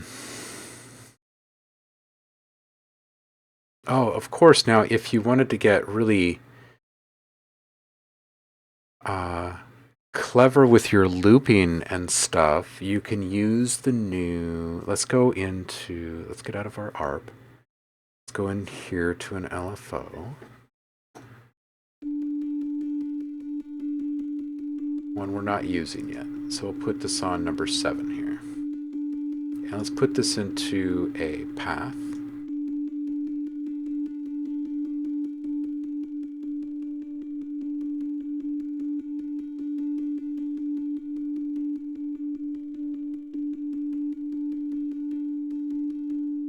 Okay, now let's use that.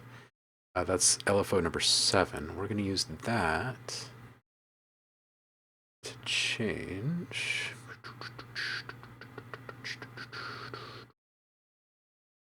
Oh, interesting. Oh, whoa, and we can drop X or Y. Wait, what? LFO 7X? LFO7Y. Can I grab the entirety of 7? Interesting. So I'll grab this, and I'll put this on... Oh, we're going to go to ARP. We're going to put this on repeats. And we'll just set this something like this.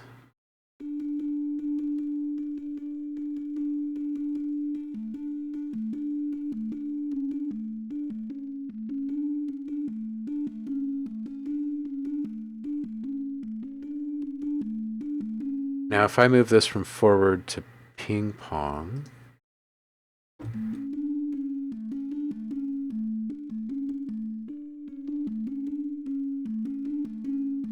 yeah, there's so much hidden potential in sequencing in this now.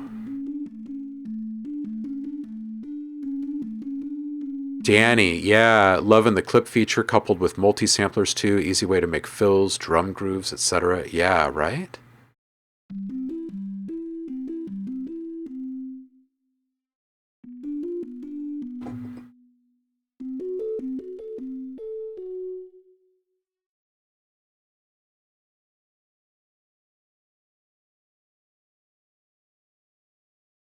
Oof. Man.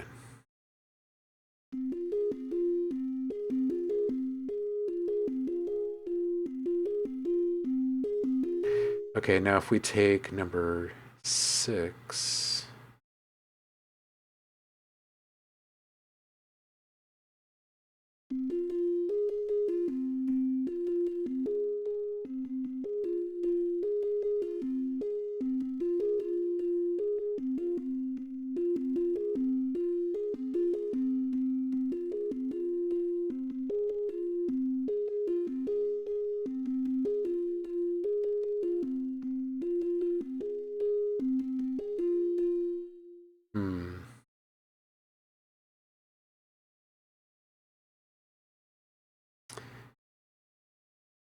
I need to bring over all my shapes.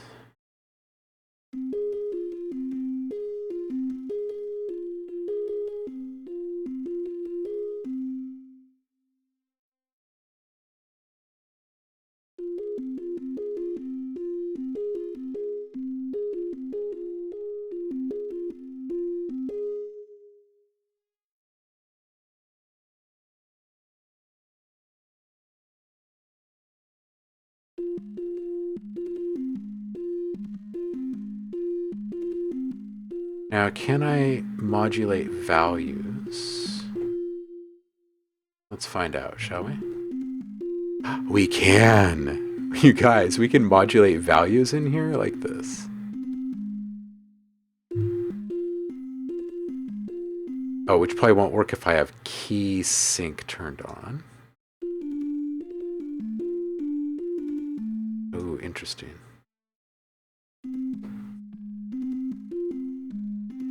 Okay, so we take this off. We cannot modulate type of transposition. Ooh.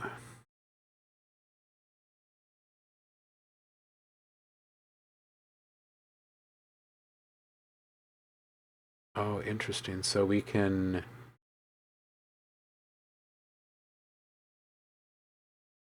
affect a few different parameters: the playback parameters, the pattern parameters, and the shift in the range and the transposition parameters. We can all modulate actively. That's pretty interesting.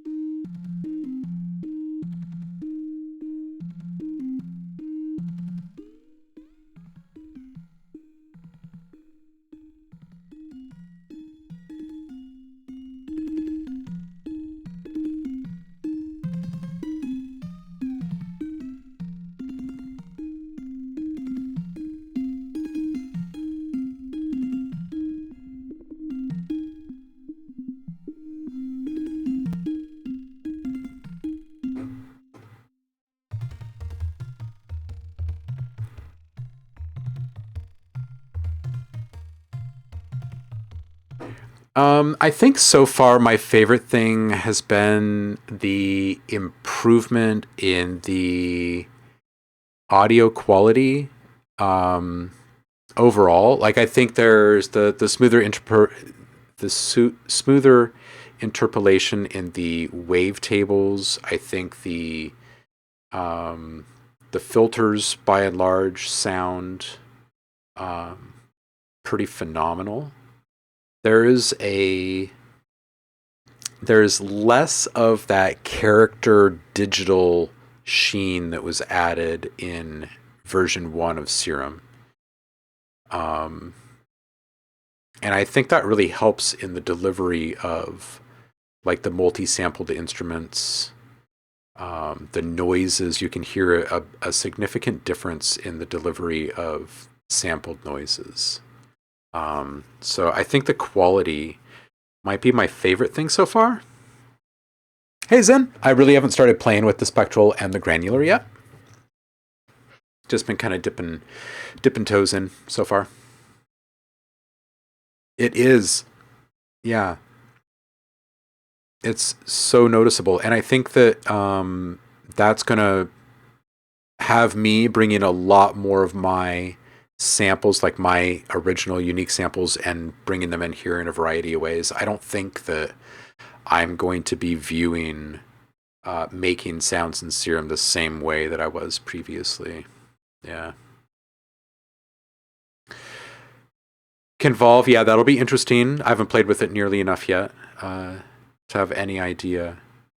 But knowing that you can bring in your own impulse response, you can bring in your own long form samples, and start working with them in so many new ways is pretty exciting. I think the sequencer is also really exciting. I think there's a musicality to this tool now that obviously wasn't there before, but I think that that has big sound design implications as well. But yeah, I mean, it all kind of starts and stops with the quality for me. There's been such an improvement quality of sound wise that our ability to create better source sounds to then further manipulate in other tools is going to be a pretty profound thing. It's going to have a big trickle down impact because I make a lot of original source sounds in a tool like this, and then later bring those into samplers or layer them in various ways. So this is going to alter my workflows significantly. I just have to figure out exactly how.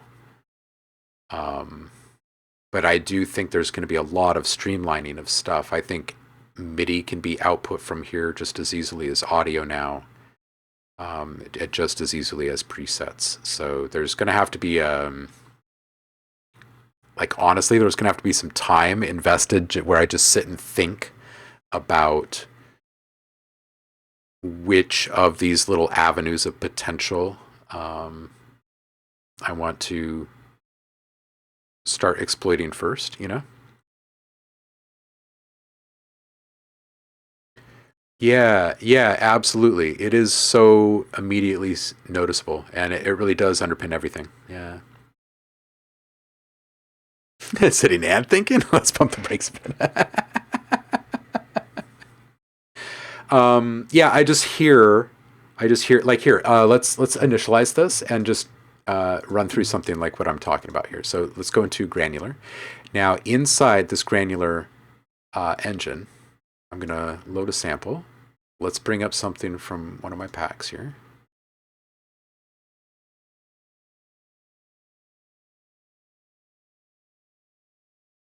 And this is where I feel like the real power starts to come through. So maybe we'll do something from modular clouds. You guys were probably expecting something really dark, huh? Let's do something maybe out of one of these.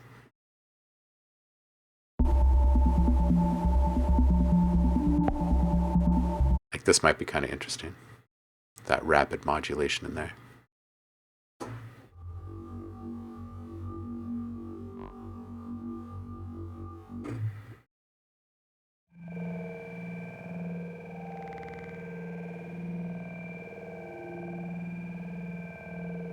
Yeah, it's just instantly transformative, right? So instantly transformative. So now let's go in here and we'll do the same thing again, but maybe on this one we'll put like no, let's stick with granular.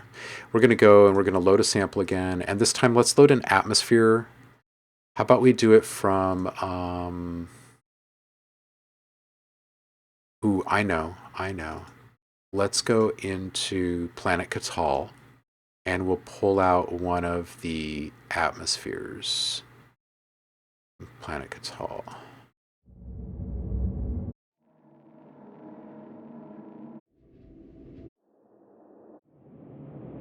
I mean, Steve has basically given us the ability to start using this synth in similar ways that we do alchemy, for instance, right? He's really, really upped the game here. For everyone that's missing absinthe right now, this might be good. Let's go with this one here.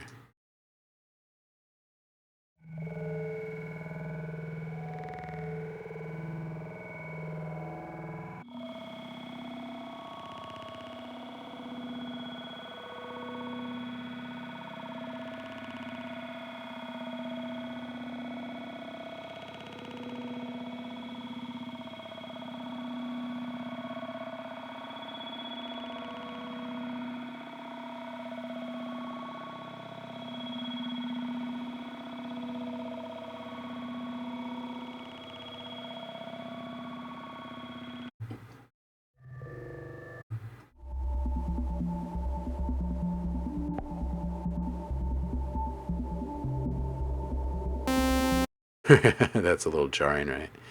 Okay, so now what if we bring in like one of these uh, multi-samples?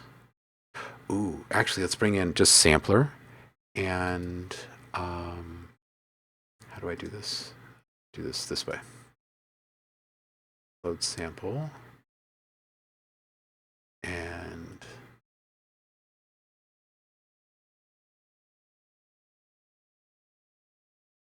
um,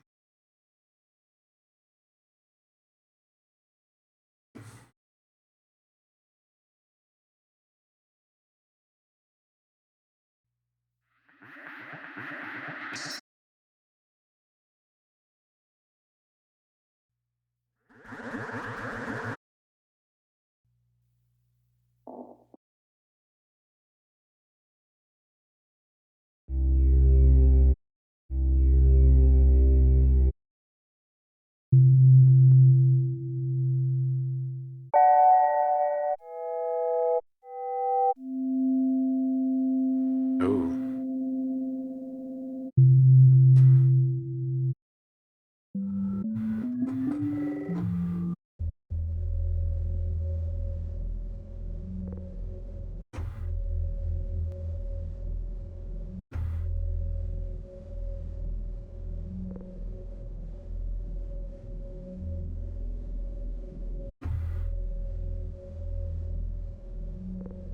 Wow. Okay, so we can make loops inside of our sampler here. Relative loop, link loop length, exit loop on release, forward loop, forward and reverse.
Yeah, to Danny's comment earlier about it being incredibly easy to arrive at cinematic and hybrid sounds, whether they be environments or instruments, really.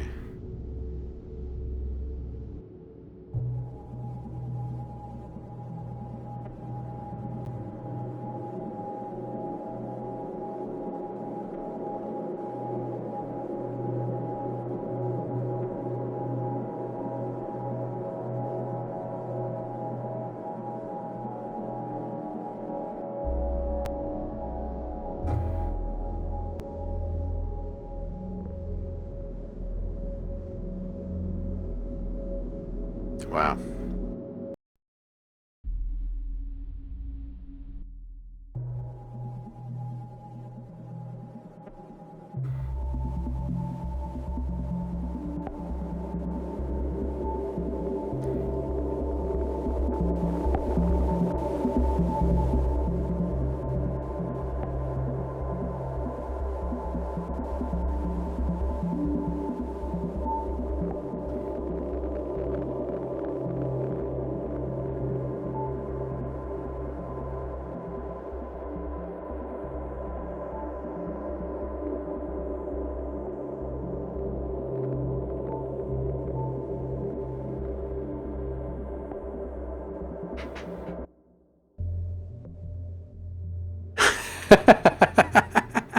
Danny says, I love all the synths I work in, but this update has truly rekindled my love for uninterrupted 12-hour sound design sessions. Yeah, right? Let's add a little release to this guy here. One more attack.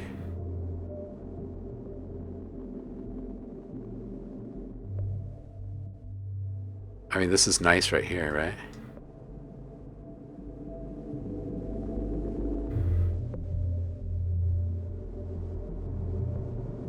Make yourself some new Minecraft ambience here.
Okay, so this first filter, let's make this guy a high pass.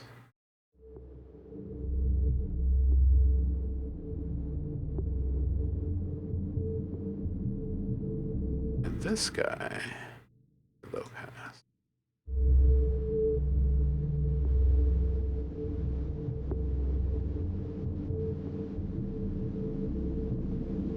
That's lovely right there.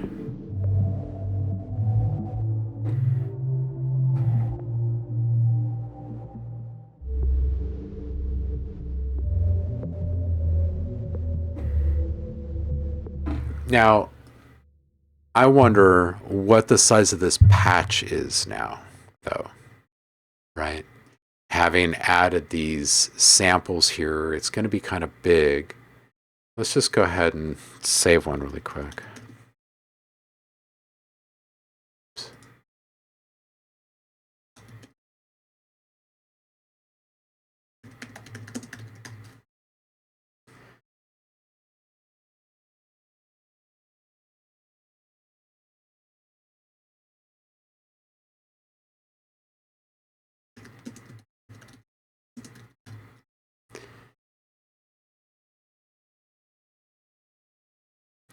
Okay, now we're just going to go there really quick.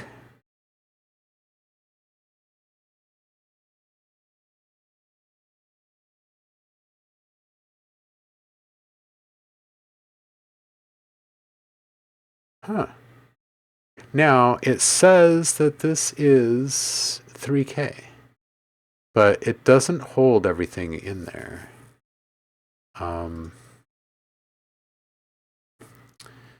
Maybe I didn't do that correctly, so hold on a second. Embeds the sample into the preset when saving. Okay, so there we go. We're going to put that on. We're going to put that on. We're going to put that on. And then we'll save that again. So we'll say that's good to go, and we'll replace that. Okay, so now let's go take a look at that file size and see what that's just done here. Oh yeah, 61.2 megabytes. So I could also see this becoming a, people purchasing a preset pack for Serum that's like really high quality immersive cinematic stuff. That collection could be a couple of gigs big very easily. Yeah, because you would need to save these as monolithic presets, right? So now we're traipsing down the road of kontakt here and bigger tools where people expect bigger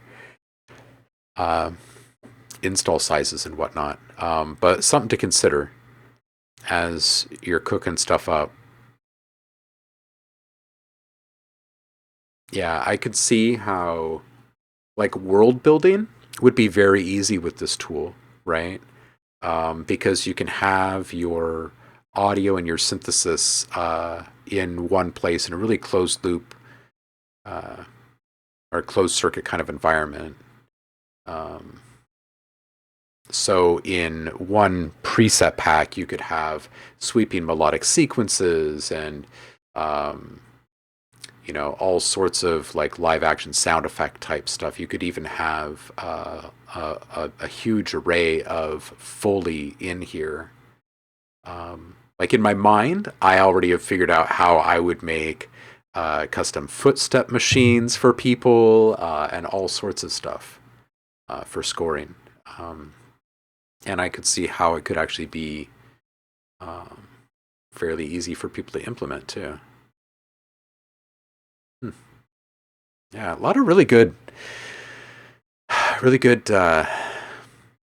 improvements that have just huge cascading effects across so many different areas that we work in. This is great. This is great. Yeah, purchasing preset pack requires 5 terabyte external hard drive. Yes, that. Seriously though, it really could, just simply because of the multi-sampled instrument and bringing in so many different sounds to make your own high quality multi-sampled instruments is going to be worthwhile because of the ease of use for people to blend things with it. In some ways, it would be easier to work with than kontakt for a huge segment of the music making population.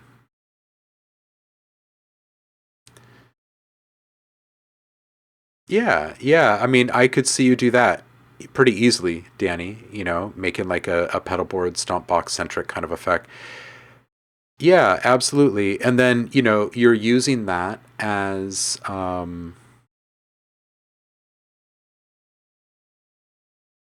something that you could include in so many different products, right? And that would bring continuity. Like I'm just thinking about like projects that we've discussed in the past, but just imagine like a little sound effects library, right? You open up a second volume of that sound effects library, and you've got all of the same exact effects rack options that you had in the first one.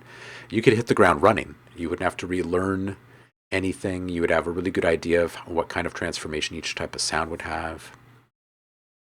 Yeah, you could start to create a signature kind of experience for your sound sets. Yeah. Pretty interesting stuff. Yeah. Hmm. Yeah, really interesting.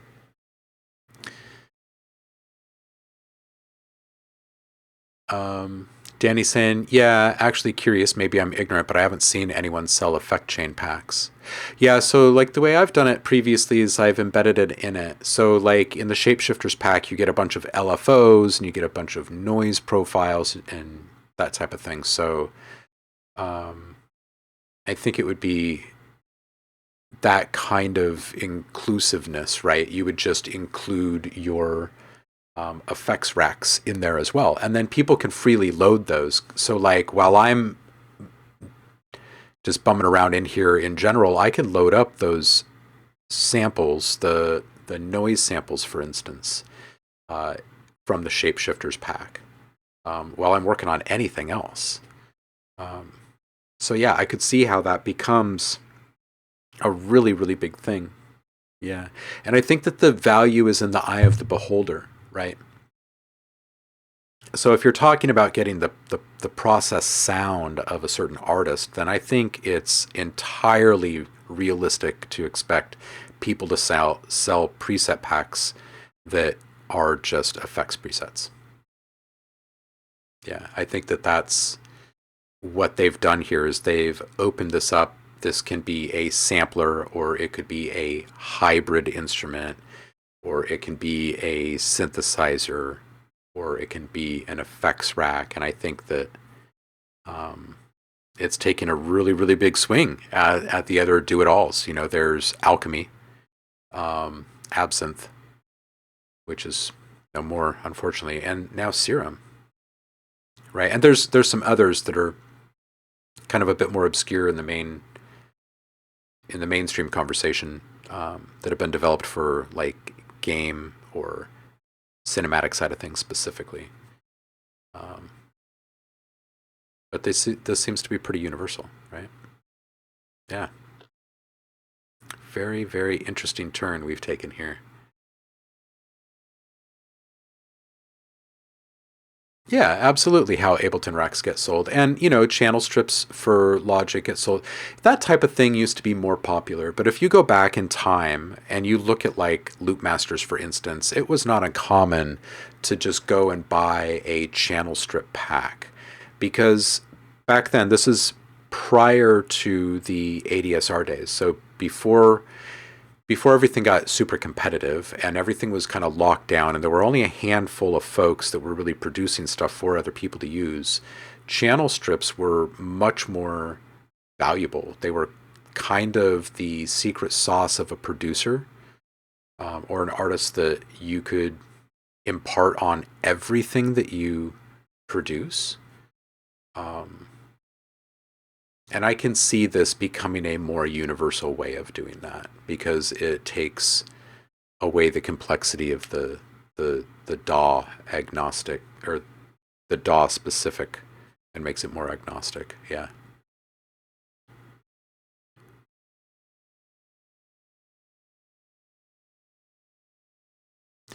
Yeah, so channel strips, the secret sauce is really easy to explain, right? If you and I produce in the same DAW and we get a very different sound out of the same exact tools, um, channel strips should be really appealing.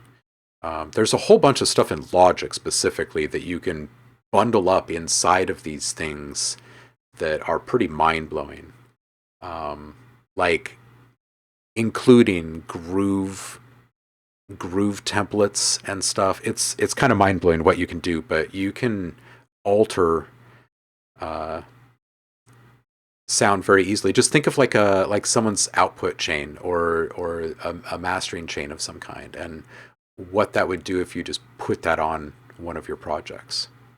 Yeah.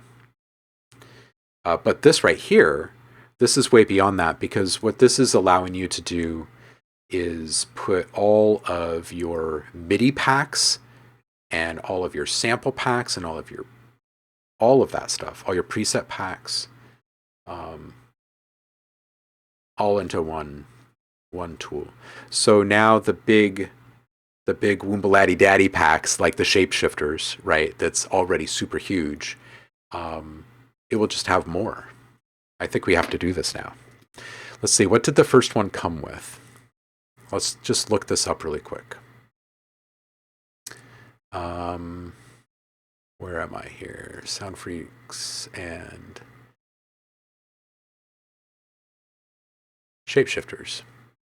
Okay, so we included 50 LFOs, 50 noise samples, 50 custom wavetables, and 100 presets. So I think in the next iteration, it would basically be the same. It'd be probably 50 new LFOs, but that would have to be scattered across the different types, right? Because the path would be super duper interesting to explore. So I think that you'd probably be looking at maybe even more LFO shapes.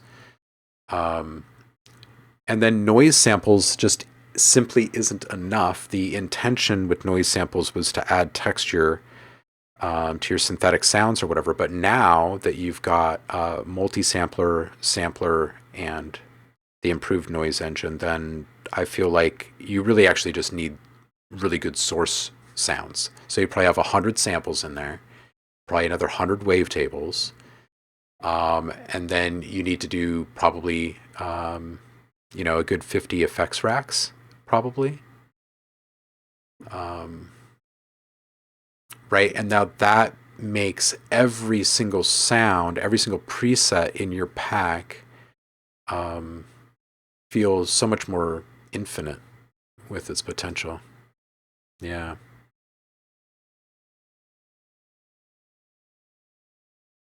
Yep. Yeah, if you have shapeshifters already, you can kind of explore this concept here.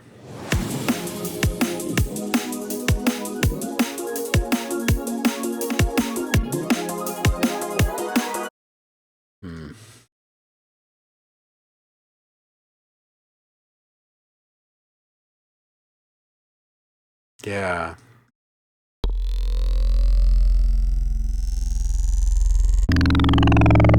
These are all the wavetables.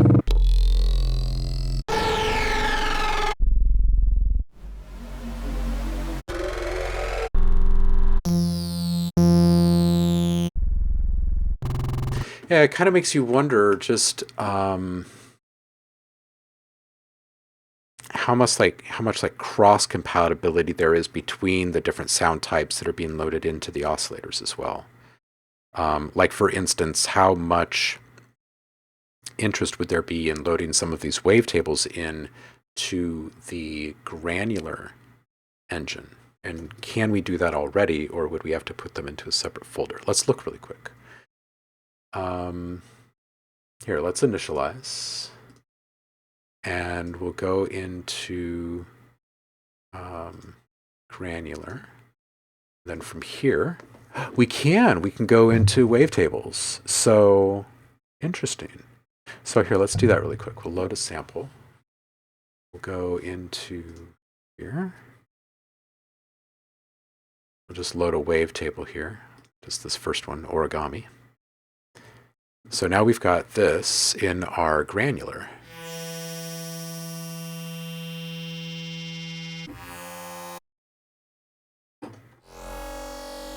Oh.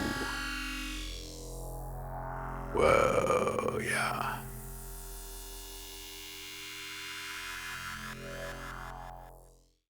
Ooh, hey. Yeah, let's keep this looping for a minute. This is pretty interesting stuff.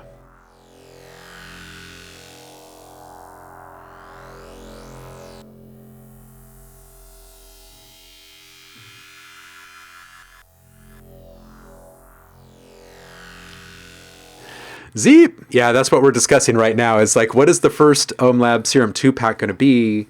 And what exactly will it include? Because I think it needs to be rather holistic. I don't think I want to put out just a simple preset pack where it's just, like 50 presets or something. I think it needs to be something that expands everyone's library. We had a...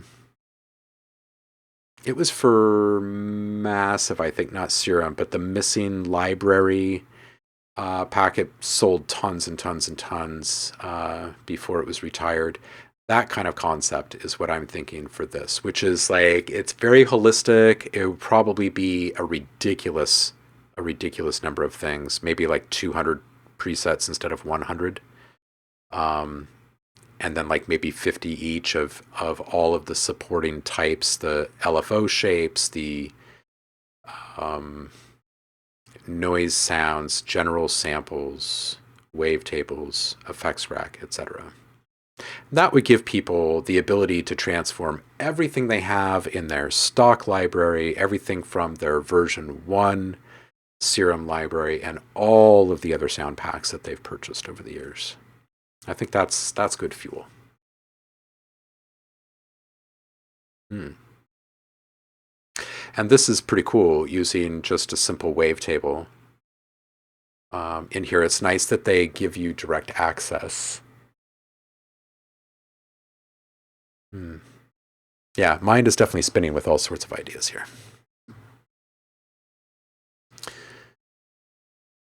Yeah, Liv, we can already do that. We can already do that with Serum 1. It's just that the effects processing in Serum 1 was so limited that why would you really? Yeah. Oh, I'm just reading your second comment now, and you've actually just said the same exact thing that I just said. Yeah, I totally agree. Obviously.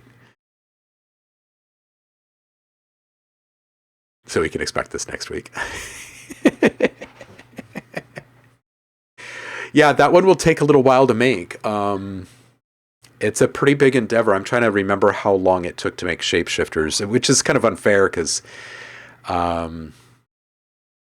we were like in the process of having a kid, just relocated down to the Bay Area. It was like writing big curriculum at the time, so it took a long time to get that one out.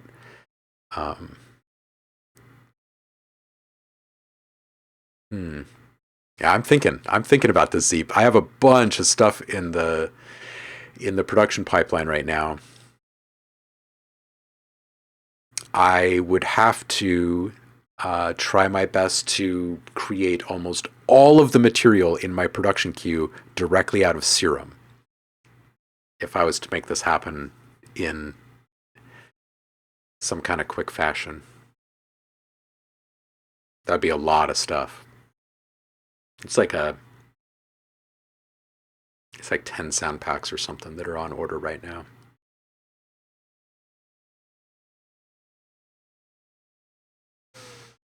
Okay, well, I have a bunch of thinking to do. So much thinking to do. And I think we're going to have a ton of fun with Serum again, you guys. I feel like I've been using it less lately, probably because I felt like I had explored so much of what I wanted to. So this is good. This is good that we have this change.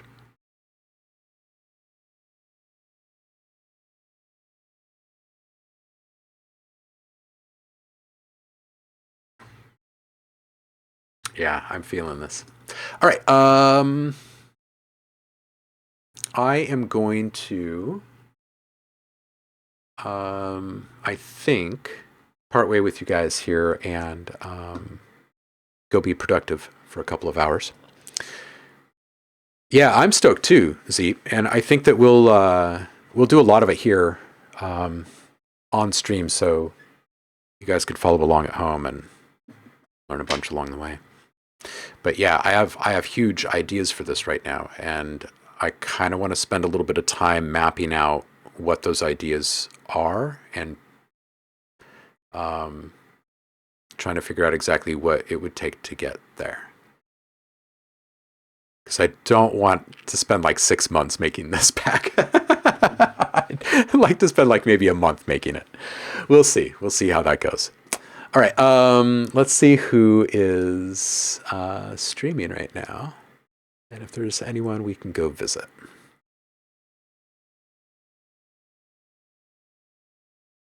Cheers for hanging out with me today as we dipped our toes in the water with the new Serum, you guys. We'll dive in all the way next week. And next week I've got my kiddo's got spring break, so some of the streams just simply will not happen, and I'm not sure which ones. I think Monday is not going to happen. So just a heads up there, no stream on Monday, pretty sure. But we'll probably end up doing some nighttime streams next week. And it might even be each night of the week. I need to be productive. So we'll see. We'll see. I'll keep you guys updated via Discord. But until then, let's go say hello. Let's go say hi to Sander. He's got a big old modular rig bubbling right now. I will see you guys on Friday. In 2 days' time, it'll be Feedback Friday, so make sure that you show up early, bring music with you, and get it into the public feedback queue early to be heard, because I'm sure it's going to be a busy one this week. All right, big love. I appreciate all of you guys.